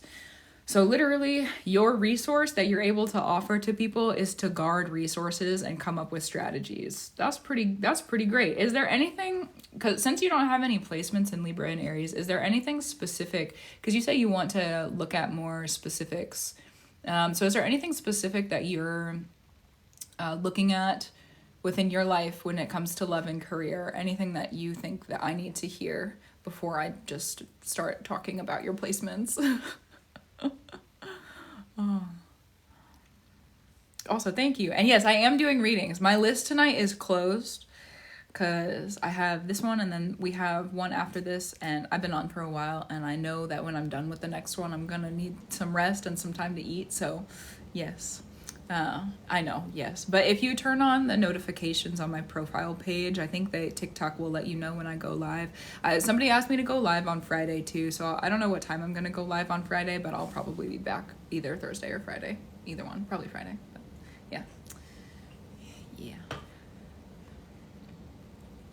So Natasha, my list is closed right now, but if you turn on the notifications on my profile page, I don't know where it's at. If you like that one. If you click on my profile page and then you turn on notifications, it'll let you know. TikTok will let you know when I go live next, because I don't have like a strict schedule that I keep myself on. So yeah, moving up in my work, wondering about branching out on my own. Ooh.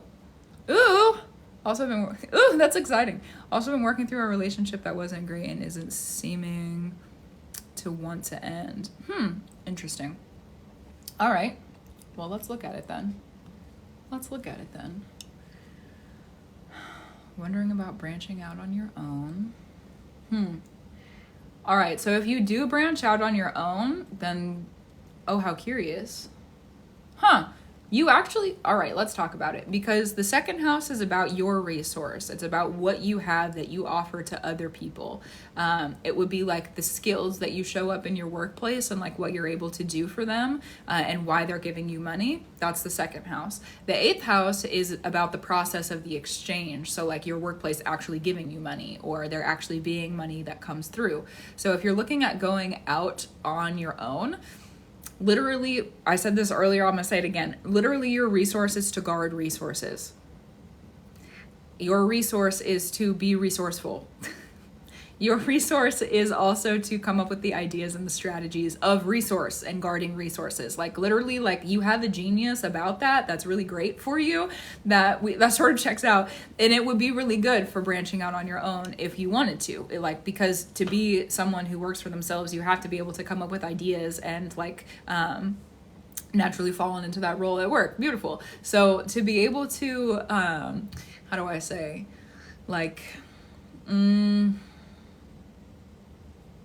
to be able to go off on your own, you would need to definitely look at, or like have your own business or start something for yourself.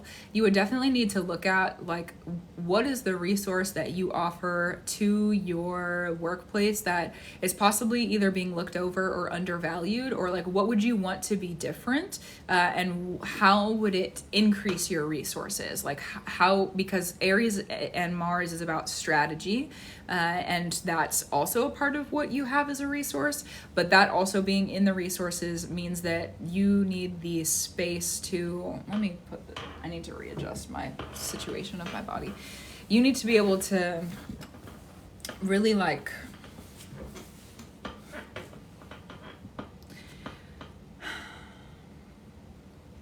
you need to be able to recognize for yourself how you are going to have more resource when you're not working for another person. What does that look like? How are you going to have more resource? Because you are able to strategize. Your resource is to strategize about resources and guarding those resources and spending those resources and protecting those resources.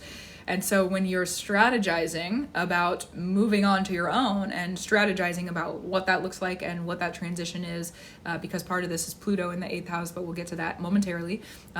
Definitely look at what is your strategy and how are you going to be of more benefit. Think about it. It has to do okay, beautiful. If you're looking at it more in the sense of like an alliance, because that's also Mars is like battle and strategy. So right now you're in an alliance with your workplace. If you're able to have like, how is it going to be more beneficial for you to be in your singularity without your workplace around you? How is that like, yeah, if you're hearing me, I feel like I'm not just going to keep talking around it. So that's something to think about. And then also that skill is what is going to allow you to really offer something to other people and offering that skill. So it makes sense that you would need to use that skill to like remove yourself from that situation also. And then in the process of exchange and having that exchange, so say that you do have your own business, you do start something, to be able to bring in money, to be able to have that exchange with other people, and also looking at how this is reflective of the current situation that you're in. It's a Pluto retrograde in Scorpio, which was just in the chart we just read. So Pluto retrograde, I'll go over it again. Pluto retrograde is the new life comes in first and then the death happens. So probably actually with the way that this is set up, it'll be like when people do like a side hustle or a side gig on the side, and then you'll slowly be able to make the decisions to have the death process, so that then there is a transition over here where you're able to then have this new life, and it's what you've been asking for. That's what I was struggling with figuring out on my fear moving on. Beautiful. Yeah. So as you're slowly, like, that needs to be a part of the strategy, is understanding that the new needs to come in first, and then and we're about to go into a Pluto retrograde, and this is literally the perfect time. This is literally the perfect time, because Pluto retrograde starts in basically like a day and a half at this point from now. It starts in 2 days. It starts May 2nd. And we're going through a Pluto retrograde until I think it's like mid-October or something like that. Sometime in October, I'm fairly certain, is when Pluto goes direct. So because you have a Pluto retrograde in your chart right now, things are going to be moving more naturally for you when it comes to that transitionary period. This is the perfect time. It is the perfect time. Plus with the eclipses, we had the Pisces influence. Where is your Pisces at?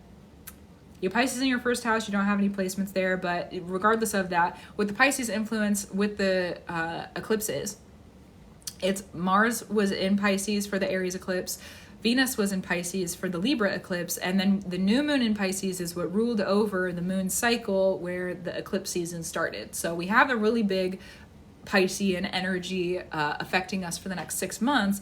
Lots of transition. Thank you, Spirit. Lots of transition. Lots of we're basically like, the next 6 months is about changing our position in our life. Like, we have the life that we have been asking for. We're opening the door to that in the next 6 months until our next eclipse season is really about like, we want more.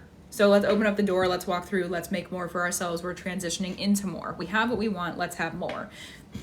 That's the next 6 months in between our eclipses. So this is literally the perfect time for that. Definitely when it comes to the next, and noted too that when you're working with these strategies and you're coming up with different strategies about guarding your resources or changing to doing something different, or looking at your strategies about how you're strategizing for your work and how you're offering that strategy as a resource. That wasn't even the wrong, never mind. Let me just have a drink of water.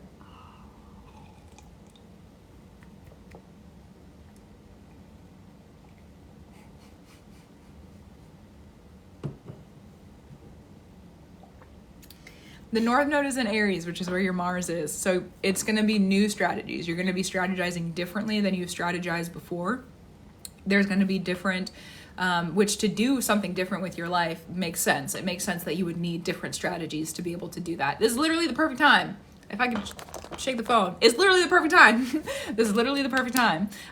One of the things that I would be on the I don't know if it's the lookout for or just like to understand a little bit more for yourself, is that when you are working with this scorpionic energy of transition and a new challenge, thank you, yes, you're welcome, when you're working with this transitionary energy of Scorpion and the Scorpio and the death and the rebirth process, and you're bringing in the new work while transitioning out of the old work, definitely pay attention to the shadows. You have your dark moon in your 9th house in Scorpio, so pay attention to the shadows.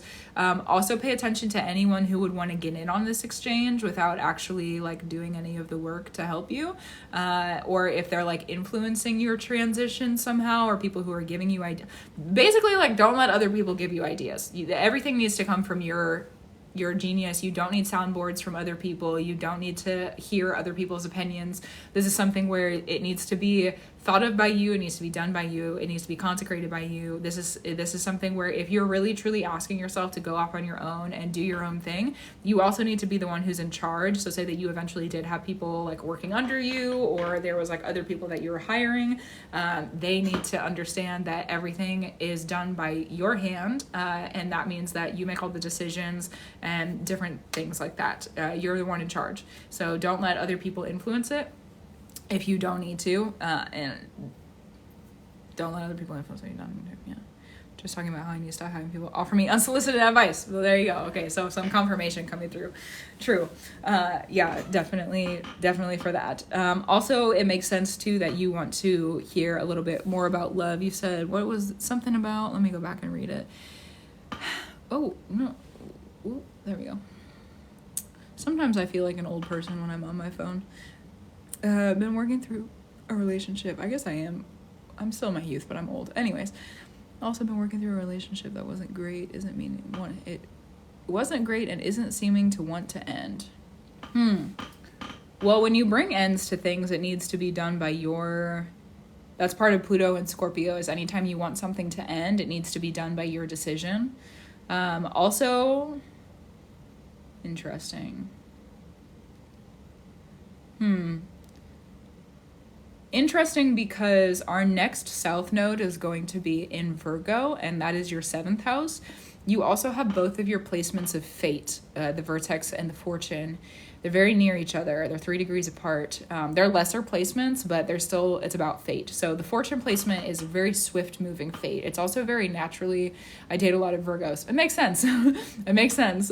So the fortune placement is very swift moving. Have only dated Virgos. I used to be that way with one of the signs too. Not anymore though, thankfully, because I needed that transition. But yeah, it makes sense, because you also have, but with both of the fortune placements, or the fortune, both the fate placements, the fortune and then the vertex, having both of those placements in this house means that when you're with a Virgo, they naturally show up and like help you to be in fated situations. You do that for them too, but that's something that you receive from being with like people who have a lot of Virgo placements or Virgo suns. Look for Virgo season. All right, so here's some, I feel like you don't have any other placements in Virgo other than those placements, but I'm going to give you some dates to help work through your crossings of fates, or maybe like some things to look out for as you're naturally processing what's going on with the relationship. I feel like that's kind of the space that I feel like that's what I need to talk about, so that's what I'm going to talk about.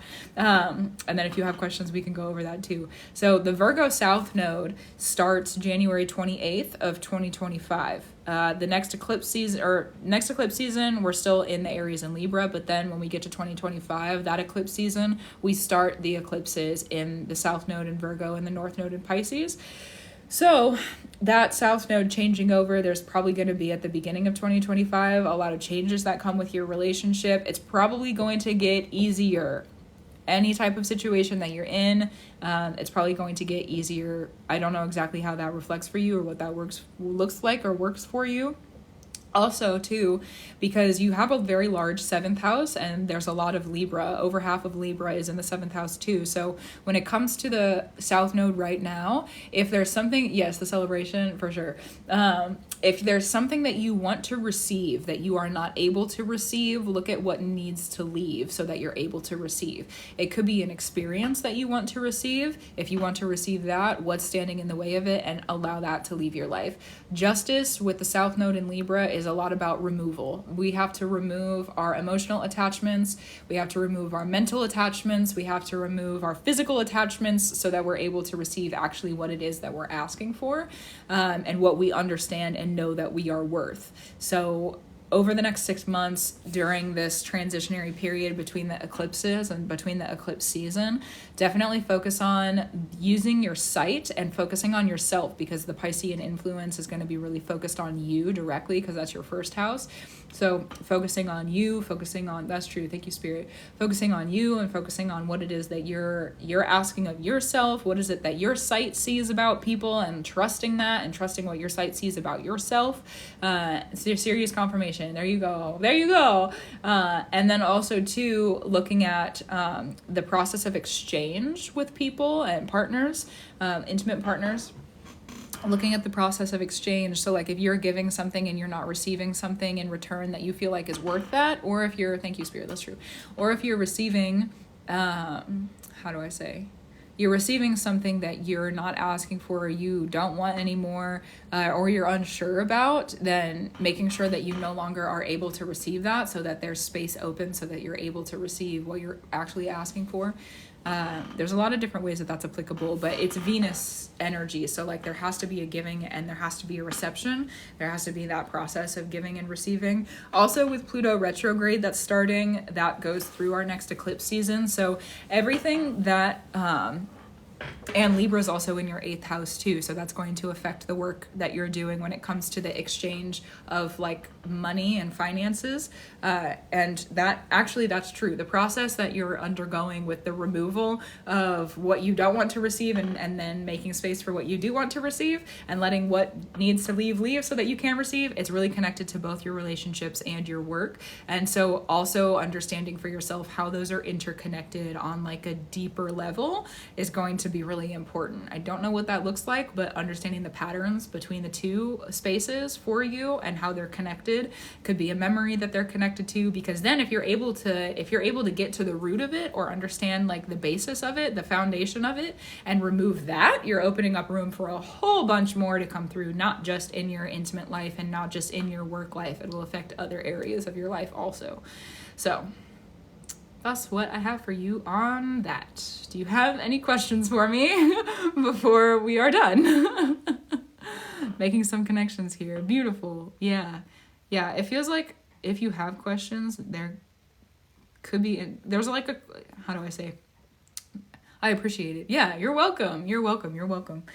Oh, well, beautiful. And good luck with everything. And enjoy the Pluto retrograde, because your Pluto is retrograde. So that is honestly quite wonderful, I feel like.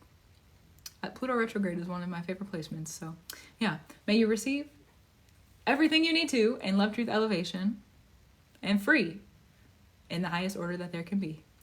That's true. Thank you. Yeah. Thank you again for the long time support. Thanks for showing up. You've seen me through so many different stages of myself too. That's weird to think about, but here I am. Here I am. That is true. So good. All right. So up next is, I've loved everyone. Oh, thank you. Oh, thank you. That's really pretty. That was really pretty. Thank you for the meteor shower. Thank you. Thank you for that. Wow. The next one up is Sonia. Sonia, will you send me a message in the chat and let me know that you are here? Hi, it's Sony. Would you rather me call you Sony?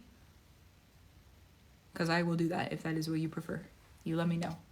You let me know what you need. I prefer Sony. Beautiful. Then I will call you Sony. I really like that. I like that. So let me plug in your information and then we will get started with the reading.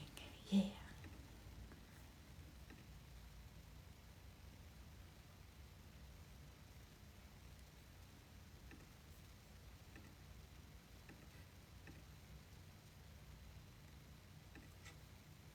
Beautiful.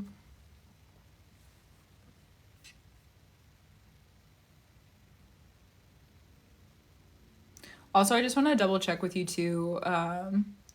Do you write your dates so that it's month and then day and then year? I just want to double check and make sure. Sometimes I have people come through where they write it what is it, day, month, year? but I write mine month, day, year. So I just want to make sure that I have the correct one. It's November 3rd. Okay, beautiful. That's what I put in. I just wanted to make sure that was true, actually, before we started the reading. Beautiful.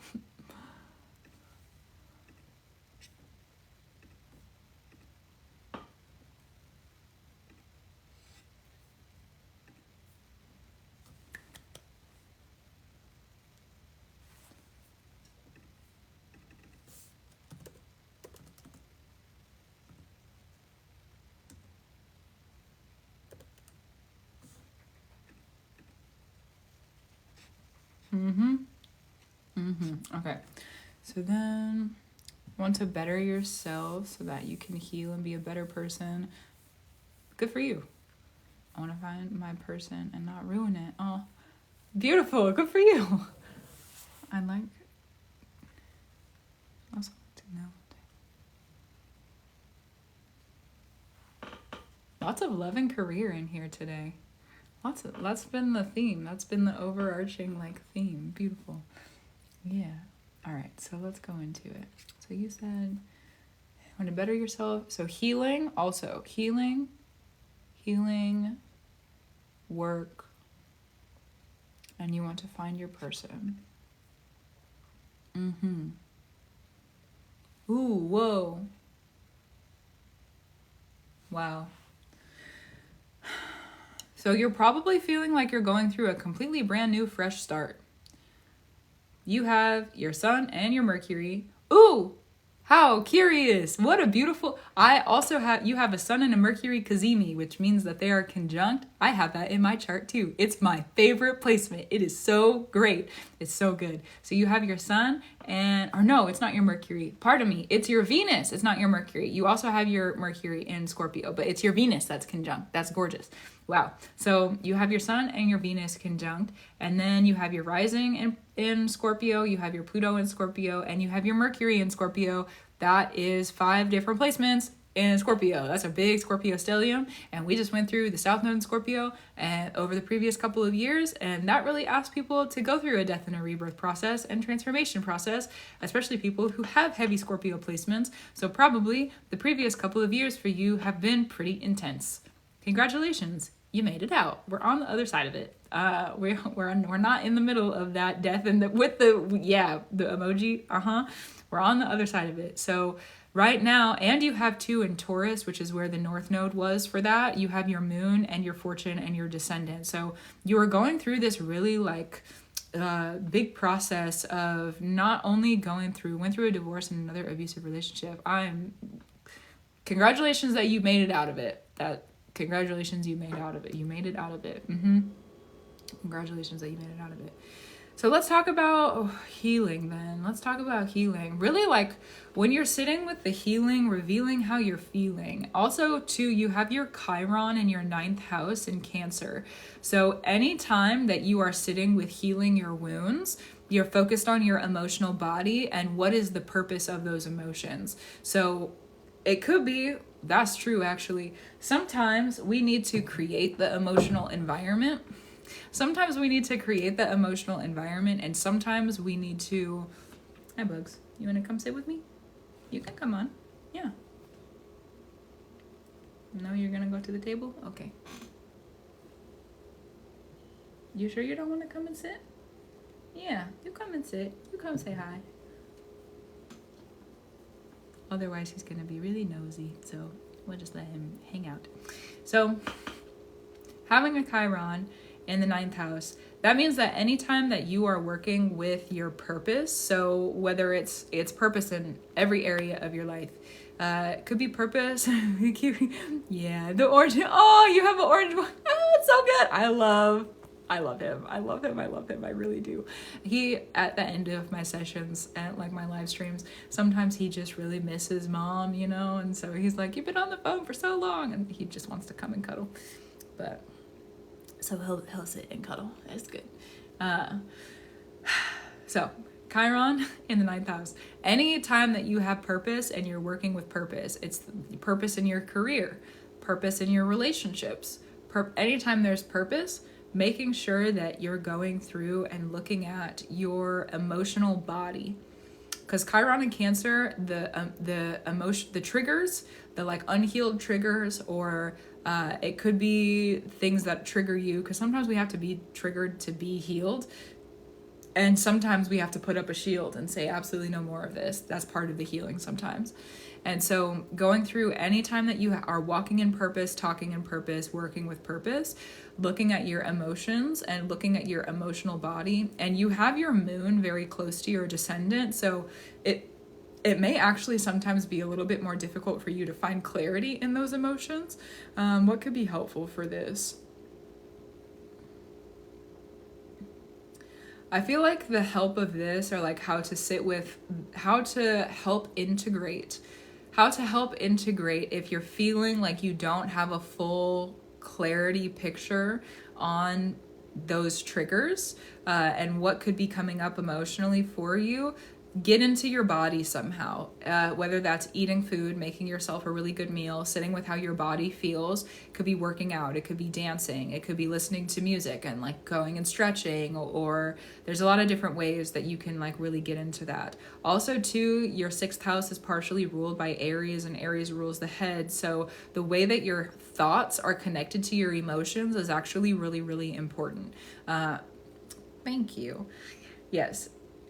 Having your thoughts be connected to your emotions is really, really important. And also understanding too that if you're able to articulate, because sometimes with where your moon is placed, it may be more difficult to be with your emotions. So if you're able to articulate it mentally, that will be a very, very helpful skill of understanding those emotional perspectives for you.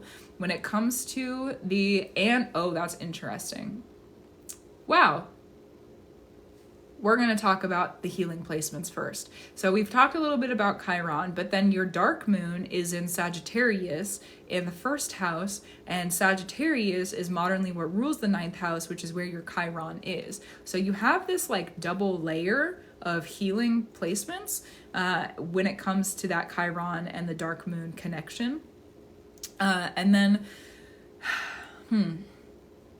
So that means that anytime that you're connecting with your purpose, there's also shadows that are coming through. I feel like we need to spend some time with the dark moon. Let's talk about the dark moon. So the dark moon has come up several times in my readings tonight. I don't know how long you've been sitting in the space with me, but if I repeat myself, I apologize. Hopefully the information is still true for you, how it comes through. So the dark moon is about manipulation. It's about betrayal. It's about the mother wound. It's about how other womb bodies, how other women, how other mothers are able to betray us, manipulate us, wound us because of their power within their femininity and within their mother space and within their womb and within their women energy, because sometimes those titles overlap and sometimes they do not. Sometimes those spaces don't, sometimes they do. So when it comes to that dark moon, it's usually originally it's rooted in the mother and the matriarchal lineage. So where you feel this wound coming through is really in yourself, like it's very centered around you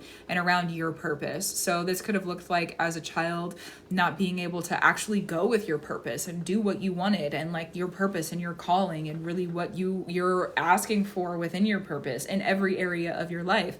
It could have been that you had to oblige your mother's purpose and you weren't able to sit in your purpose. It could have been the purpose of like dressing up and how you wanted to dress, and you weren't able to do that within, like you had the purpose of doing your makeup like a very specific way, but then or dressing in a very specific way, but then your mom was like, no, you can't do that because of her purpose and what her purpose was.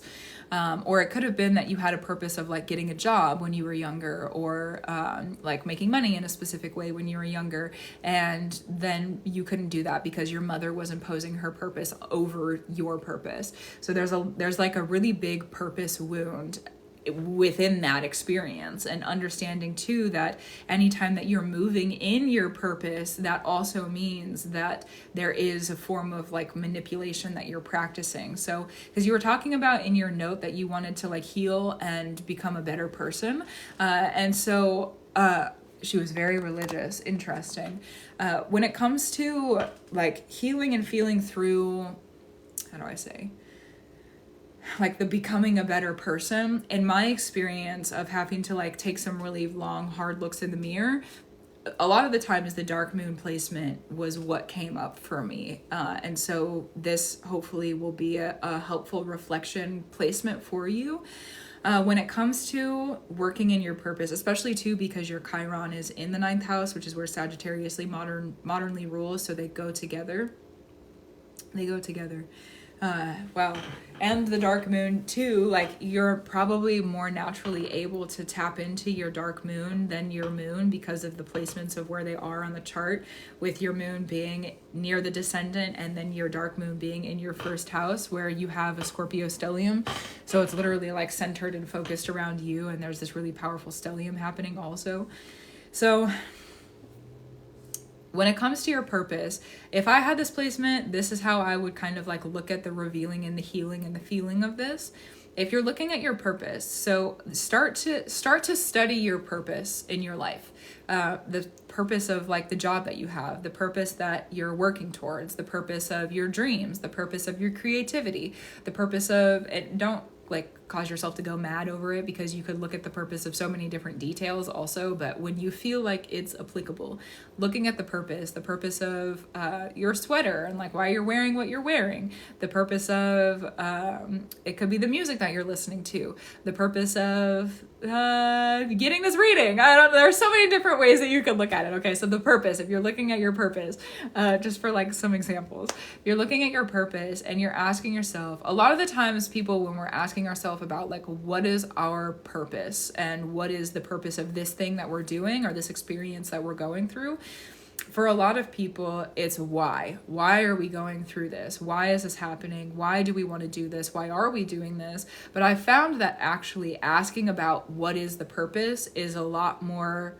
articulatable. Like there's a lot more articulation that comes through when you're asking more specifically, what is the purpose of this action, or what is the purpose of this. And if you practice this in enough layers, so let's use music as an example. If you're listening to music and you're realizing that there's lyrics in the song that maybe they're not wrong, but you just notice that it's maybe not like super aligned to you or what that looks like. Maybe it doesn't feel super like in sync with what you're feeling or what you're moving through. And you just, or it could just be that you have the awareness of like, oh, let's sit with what is my purpose right now. So you're asking yourself like, what's the purpose of listening to this song? And you realize, oh, this is the purpose of listening to this song. And then you say, okay, well, what is the purpose of this? And then there's another answer that comes up. And then you say, well, what's the purpose of that? Maybe it's you're listening to the song because you feel sad. Okay, well, what's the purpose of that sadness? Well, the purpose of that sadness is because there was someone who did something earlier in the day and made me sad. Okay, well, what was the purpose of that experience? And this is where also that Chiron comes in. Maybe you had to be triggered by that person so you could actually sit with the healing and the feeling and the revealing. So that's what I mean by they go together. So you sit with, well, that person made me sad earlier, so I wanted to sit and listen to this song. Okay, well, what was the purpose of sitting and listening to this song? Because that person made you sad. So you sit with it, you understand, oh, you wanted to continue feeling, and maybe this isn't it, but this is an example, something that I know I've done. You wanted to sit and feel more sad because somebody made you sad. In sitting and feeling more sad because somebody else made you sad, what was the purpose of that? Do you like to feel sad?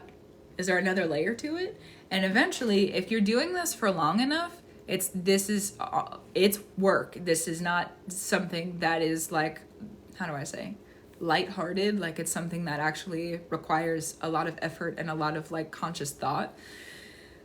And it is there, obviously, like there's a lot of shadow in it as well. But you go deep enough and far enough into it, you'll be able to see at the bottom of the well of that decision, what was the purpose? What really was the purpose? What really, really was the purpose? And you're going to start to, like in that practice, if you really do that for yourself, you're going to start to uncover so many like deep, dark secrets about yourself that you forgot about, or you thought that you forgot about, or you didn't realize were still affecting you. So really going into that and like understanding how your purpose is centered around yourself, and not just like, say it was another person who made you sad, not how your purpose is centered around them, but how your purpose is centered around you. And what is it in your purpose that you're asking of yourself, and why are you doing what you're doing? Not because of another person, but because of you. Whereas like another person made me sad would be like centering it around them. But then if you're looking at basically like recentering your purpose around yourself. Yeah. And also too, you have your Jupiter, so they're even reflected in this because your Jupiter is in your 9th house, and it's in Leo, which Jupiter is modernly ruled in the 9th house with Sagittarius. So the fact that you have that there means that through this process of going through and asking what is the purpose, feeling through it, healing through it, there's going to be a revealing of expansion. Like if you're looking to expand different areas for yourself, or you're looking to expand more experience of like travel or joy or love or more career, more money, or however it applies to you, because the purpose is applicable in many different areas of our lives. If you're looking for expansion, then going through this process and going through the shadow, because your Jupiter is ruled by Leo and Jupiter rules over Sagittarius. So as you're going through the shadow, Leo is the sun. You're going through the shadow so that you can return to the light. It's a like cyclical, circular motion. And so as you are, hi Charity, love you. My list is not open tonight still. This is my final reading for tonight, but I'll be back on Friday. Friday is the day, apparently, because that's what's been coming through. So that Friday is the day. So I'll return on Friday. Yes. Yeah, so it's a cycle. And then through finding if you go far enough into the darkness, there will be a light. And that is when I was talking about the bottom of the well, like going through the darkness for long enough that you are able to find the light of your purpose or the light of the situation, and then bringing that back through application. Because then your sun, oh goodness gracious, that's gorgeous. Your sun's in Scorpio, so that means that the sun of where that Jupiter placement is ruled by that Sun-Venus conjunction in Scorpio. So you're doing, as you're going through this process and you're asking, what's your purpose? What's your purpose? What's the purpose of this, and you go far enough into the darkness to find the light, you're also going through a transformation because it's Scorpio, which means every time you do that, you're allowing yourself to gain more power. Congrats. You're allowing yourself to gain more power, and two, because it's Venus, you're removing what doesn't work for you so that you're able to receive what you're actually asking for. So because especially with the dark moon involved in this, there's probably some blockages that you're not able to fully articulate or fully shed light on or fully understand because they're so far into the darkness. And Scorpio also is very dark. It's very intense. It's very much about the deep dark energies as well. And so going through the process of having these layers of purpose revealed to you, I would literally start that as a practice in your life to help with the healing and the revealing and the feeling. And part of the dark moon and the Chiron are also about studying the tools that have been used against you. So if you're able, this part of the practice before what I'm about to say is very centered on you and healing for yourself and feeling through your purpose and what does that look like and what does it feel like for you. Part of what the dark moon and the Chiron ask us to do, though, is to retrieve the wisdoms and to retrieve the power from the people who have harmed us and hurt us. And so for the same... I do that a bit. I've been told I'm a liar because of all the layers. And that's so part of maybe that's a tool that has been used against you. People calling you a liar. So if you're able to, in those dark spaces, this is a great example. Thank you for the example. We're going to say with this example. So say that people called you a liar when really you're sitting with the truth. You feel in yourself that you're sitting in the truth. You know that to be true. You know it to be true. You've done the work to understand your truth. It's true. It's true. And even if they're not giving you the grace and the patience so that you can understand your truth, that's also still a tool being used against you. Noted. So say that they're calling you a liar. If you're able to center the tool that they're using against you around yourself, that would also be very helpful. So how to do that? If you're looking at their tool, oh, they're calling me a liar. What's the purpose of them calling me a liar?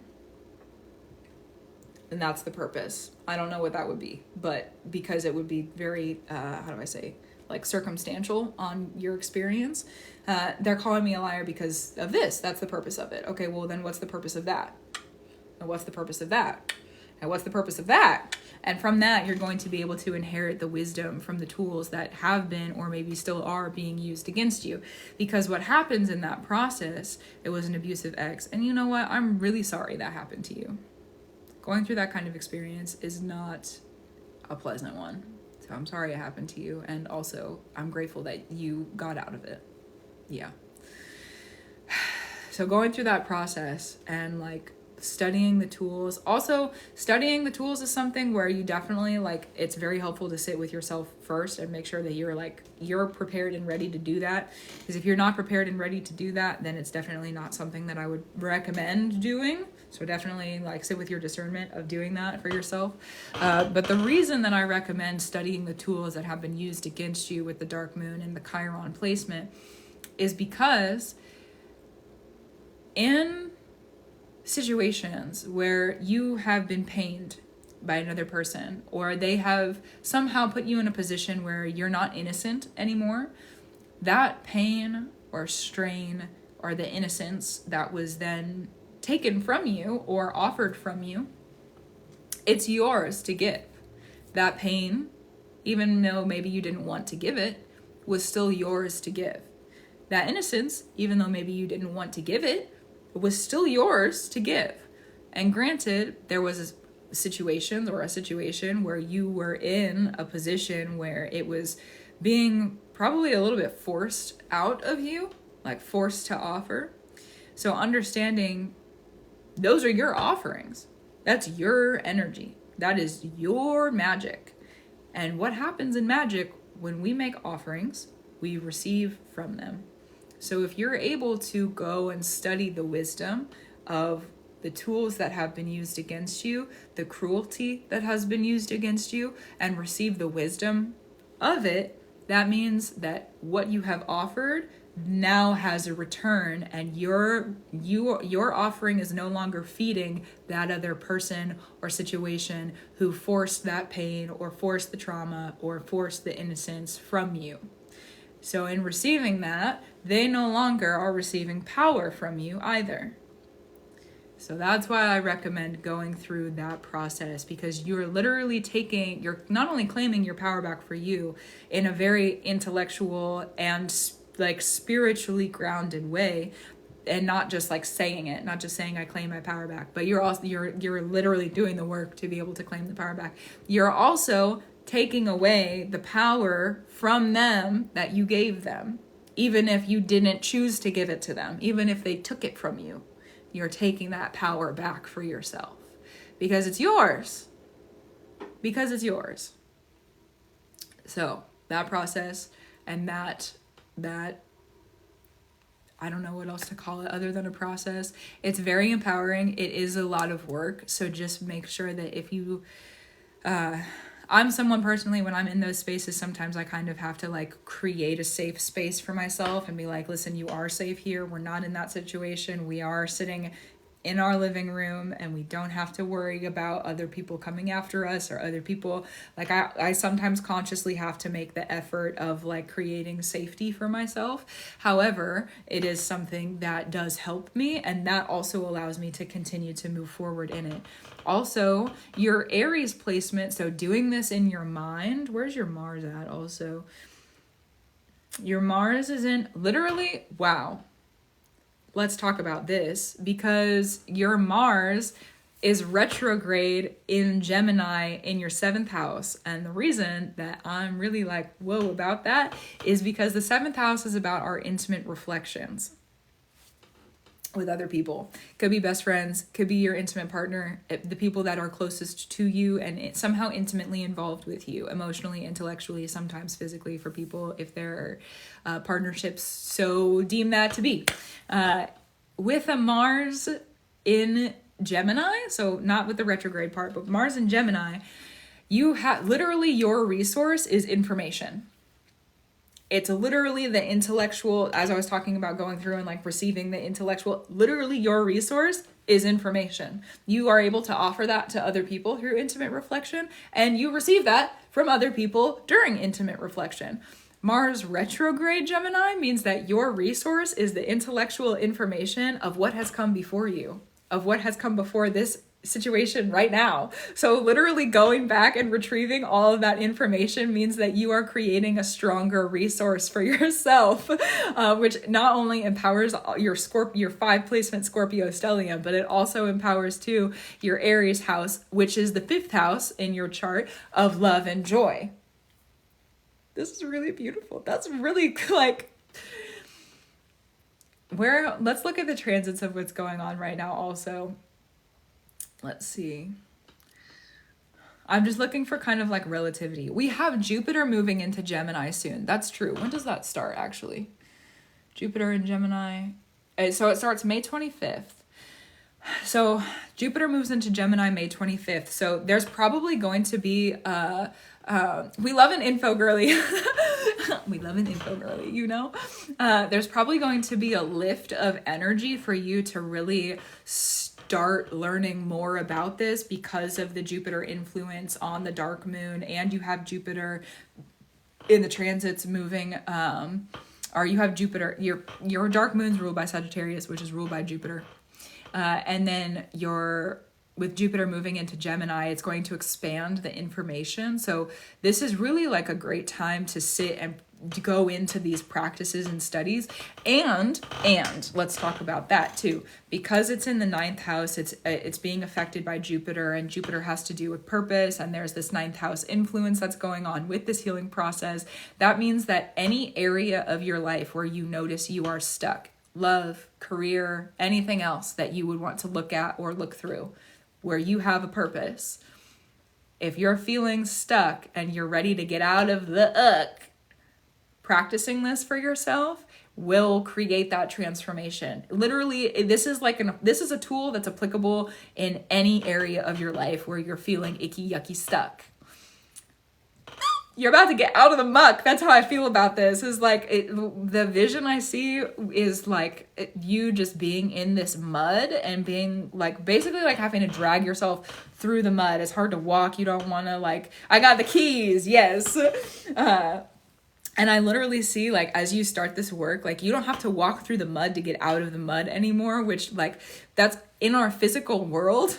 That makes me laugh a little bit. But in our physical world, our feet are on the ground. If we're going to walk somewhere, if we're going to go somewhere, we're walking or we're driving or we're in a plane that's going really fast. Okay. And then in the vision that I see is like, when you start this work, you don't have to walk to get out of the mud. You're literally just lifted up out of the mud, and then the air like gets all the mud off of you, and you're just like kind of floating there being like, what the fuck do I do now? Where do I go? Like I'm floating, where do I go? And then you see your space, you see where you want to go, and then you're able to like go. The levitating, yes. So, and with Gemini too, you know, the information, it is air. So bringing you into the air is going to help to clean you off. The air is going to help to clean you off and get you out of the muck, out of the yuck. Cause it's just this really big field of mud that I see in this vision space. So, wow. Is there, I feel like there's more information to come through, but I want to kind of check in with you and see, so Taylor Swift, I want to check in with you and see kind of like where you're at, what you want to focus on, if there's anything you want to focus on, or what direction that you want to go in from where we're sitting here and now together. Because that was kind of a really intense practice that came through. So I just want to make sure we're good to move through, and also where do you want to go? Yeah.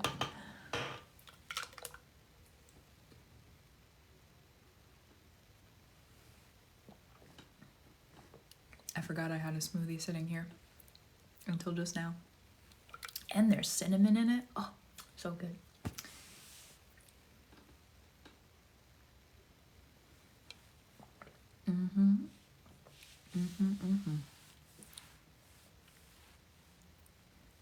I'm so happy to be back on my live streams. Relationship, beautiful. All right, let's look at it. So,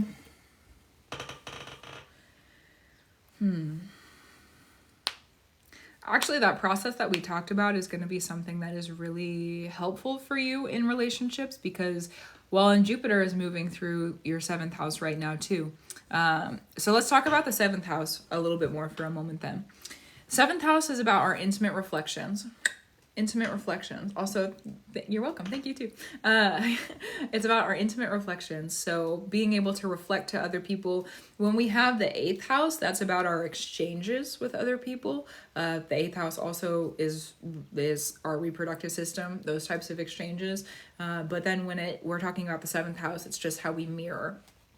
So that means what is in the 7th house, you're able to mirror to other people. It's also what you receive in that mirror from other people. So to be able to have a clear mirror, a healthy relationship, a clear mirror, to be able to have a clear mirror means that while you're offering what you're offering, these placements, which is your Mars retrograde, your fortune, and your moon, these 3 placements, as you're able to give those to your partner, your person, that means that they not only does it need to be clear from you and like pretty fairly like direct, and they don't need to further inspect, but also you need to be able to receive those regards, those placements from your person. And if you're not able to receive those placements from your person, then it's either probably not a healthy relationship, or there needs to be more time dedicated, or like another conversation that needs to happen in that relationship. So the moon being in the 7th house means that you're able to offer an emotional reflection for the person, and you also need to be able to receive an emotional reflection from them. So a very emotionally involved, intimate reflection, which sounds kind of like of course an intimate partnership would be emotionally involved, but that's not really the case for every single person. So with your relationships, it is very emotionally involved. Also with this Taurus energy too. And didn't we just have, I think Venus just moved into Taurus. Let me go and look and see at our current moment what's happening. Yeah, Venus just moved into Taurus too. Oh, interesting. And we're in Taurus season. Interesting. And we're in Taurus season. So as the sun moves through Taurus and Gemini season, there's probably going to be a lot of highlights on relationship information. Gemini, Mars. There's probably going to be a lot of highlights on information that come through for you. Definitely return to other spaces where you have had healthy relationships and how that worked, and also what didn't work with other relationships, and kind of figure out what that information looks like. Again, information as a resource. And then, okay, so returning to the moon, looking at you're born on a full moon too. So like you're literally meant to bring illumination and clarity within the emotional spaces for yourself and for other people, including this intimate reflection. Make sure that you're able to receive a very clear emotional picture from them. If they're wish-washy about their emotions with you, or they're not able to give you like a direct, clear answer about their emotions, that is not something like you need to be with a person who's able to, even if they aren't able to fully, it's a full articulation. To be with someone who's able to fully articulate their emotions, like that needs to be a foundation for you in the relationship. Also, you have your fortune placement here, which means that anytime that you are in a relationship with like an intimate relationship, intimate reflection with a person, you offer them fate. This is the easy crossing of fate too. The fortune placement is the crossing of fate where you just kind of like look up and you're like, oh, this is the right time at the right place. Thank you. So this could be that while you're in this reflection, you're at the right time at the right place if you're noticing how they're helping you to grow. And the right time at the right place, let me go a little bit deeper into that. It's very applicable to like smaller situations that could turn into really big situations. So I'll give you, let's look for an example. Let me look for an example. What's a great example for this? Intimate mirror. If you're looking at intimate reflections, there's a couple different ways that this could happen. It could be that you're together with a person and then you're like walking down the street together and you're looking for something to eat. You're like, in a shopping center or something, you're looking for something to eat, you're walking together, and then you realize like there's the perfect place at the perfect time. It's like the patio and it's like beautiful weather and there's like nobody in the restaurant, like perfect place at the perfect time kind of energy, or it's like the perfect situation that you would have been asking for. But if you don't go at that very moment, then it's probably going to be a situation that passes you up. So Interesting. So definitely the clearness on the emotions, for sure. Yeah, the clearness on the emotions. When it comes to the fortune placement, also so that would be together with a person, but when it comes to like like an experience together, but when it comes in reflection, that means that like you could be sitting in conversation with this person or like spending time with them and realize oh, this is the perfect, like something else that you would want, something smaller that you would want, and you realize, oh, this is the perfect place at the perfect time, and they're able to recognize it too. Genius. You're able to cross fates together. That's a really, really beautiful placement. So also too, because it's Taurus season, like but making sure that they can recognize that it's at the right time. Like you both need to be able to recognize it's the right time at the right place, and your wants have to be kind of aligned, because that fortune placement, it moves very swiftly. Just like I was saying, like the restaurant, like if you didn't go right then and there, like the restaurant could fill up, or it might be like bad weather in an hour or something like that. The situation could change fairly quickly, and very movie-like. Yes, this placement is very much like the good luck in movies. That's very true. I like that. I don't think I've ever heard that before. That's true. So it could be together, but then also like in reflection to each other, and having wants that are aligned is really important for this, because since it is something that moves more swiftly. If you had different wants, then it might not be the right place at the right time for the both of you. So having someone whose wants and desires, especially because it's Taurus, and so like what the both of you want to receive being in synchronicity is actually really important. And being aligned with them in a way where it's like, again, the smaller things, the more like simple, like very day-to-day life human things, where it's like the food that you're asking for, the time, like if you both need time to rest, this could be like you have the perfect time where you both are able to take a nap together during the day or something like that. Because again, Taurus, like the energy of growth, and like the slow moving Venus energy too. Yeah. I love the fortune placement. But if they're not able to recognize that right place at the right time, or they're like always grumpy about it or something, like you getting your way in that relationship, probably not a healthy person to be around. And also when it comes to, how do I say, like the wants not being aligned, that could actually like have a dissonance in being at the right place at the right time. So making sure that you have a really like healthy, smaller details of like what you want that work together. And then your Mars retrograde in this house, I was talking about how like literally your resource is your information. That means you need to be with a person whose resource is also their information. Someone who's willing to guard and protect your resources of information, someone who guards and protects their resources of information, but shares them with you. Gorgeous.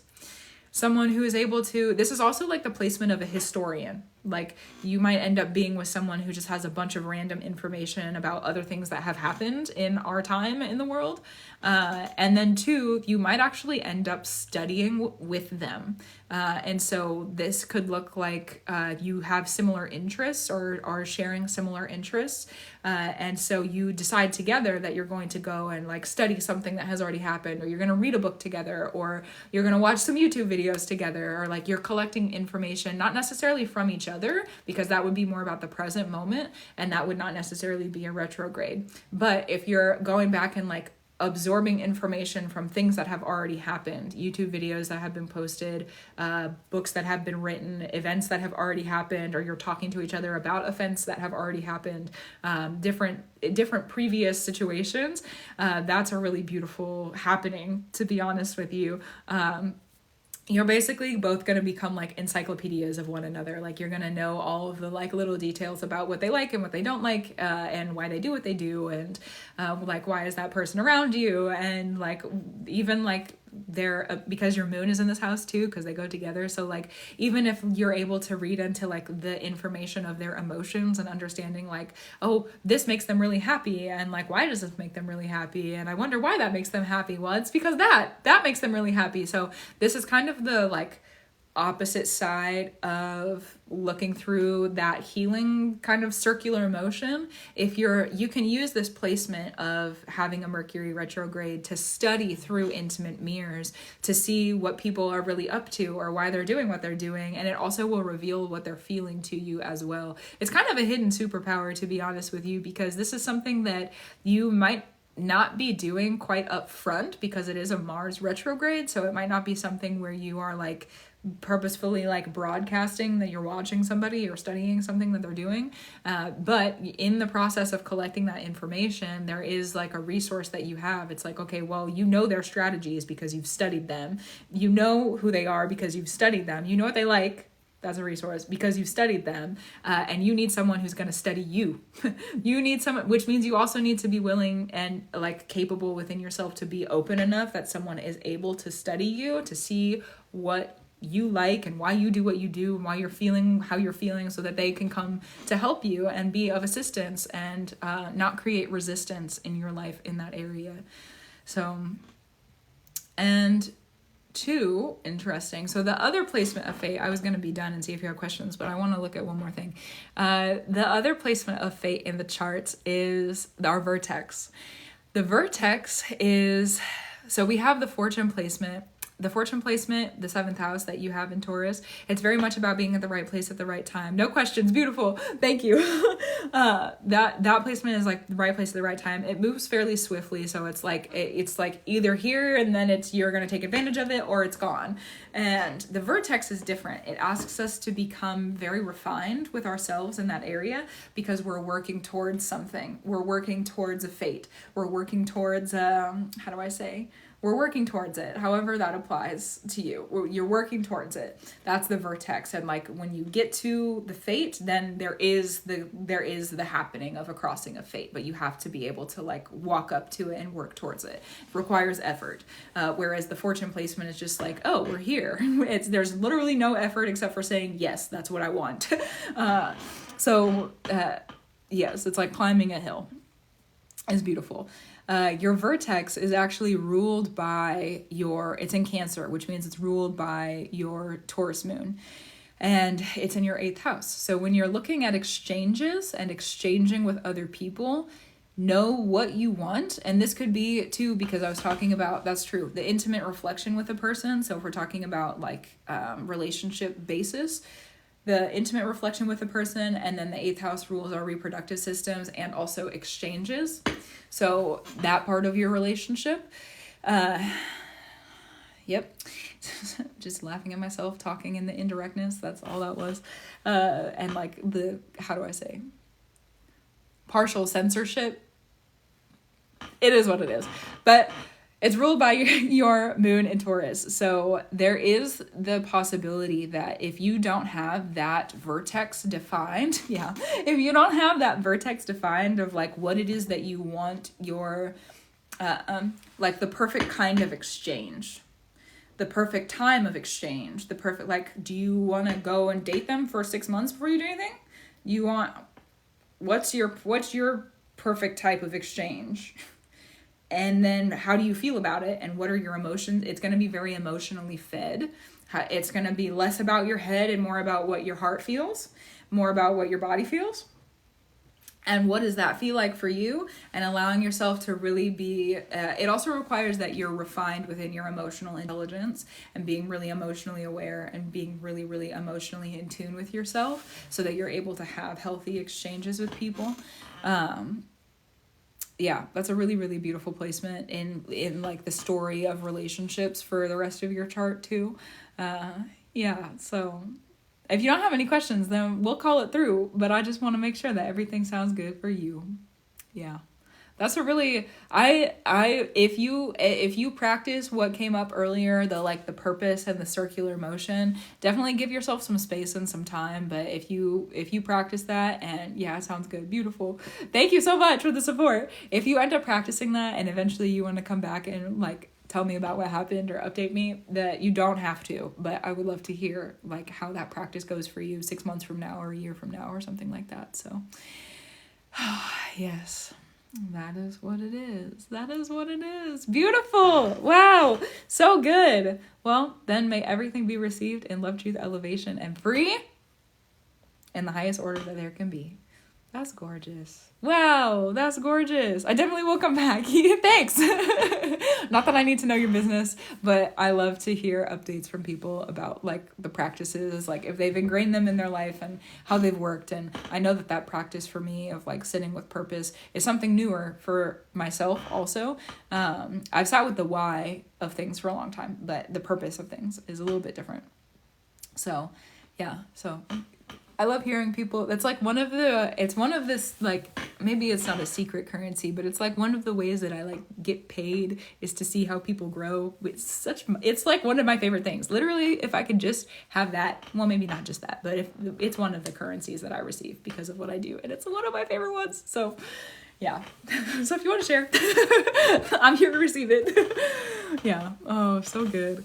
Wow. I am going to call the reading through today because I am a little sleepy. I'm a little sleepy and I'm a little sleepy generally speaking, but yes, you got it. You got it. You know what? You got it. You got it. You got it. It's true. It's true. You got it. And you're going to make it through. It'll be easy. Wow. So yeah, so I'll call it through. Thanks everybody for sitting and hanging out. So good. I'd love it if I could make it on your list on Friday. It sounds like Friday is gonna be a day. So I don't know what time I'm gonna get on. I don't know what time. I don't know yet, but I will be on Friday.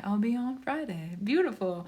What was I going to say about that? Oh, yeah. I'm also hosting the Pluto and Wording Magic course live stream on May 29th. So if you're interested in that and learning about more of wording magic and how that's related to Pluto and how it's related to Pluto in our charts and Pluto going through Aquarius, and we're going to be in a Pluto retrograde, and like what is that doing towards and like our wording magic and how is that altering our wording magic and different things like that. So that live stream is on May 29th. You can sign up for it on the website. It's literally, I think it's called Pluto and Wording Magic live stream.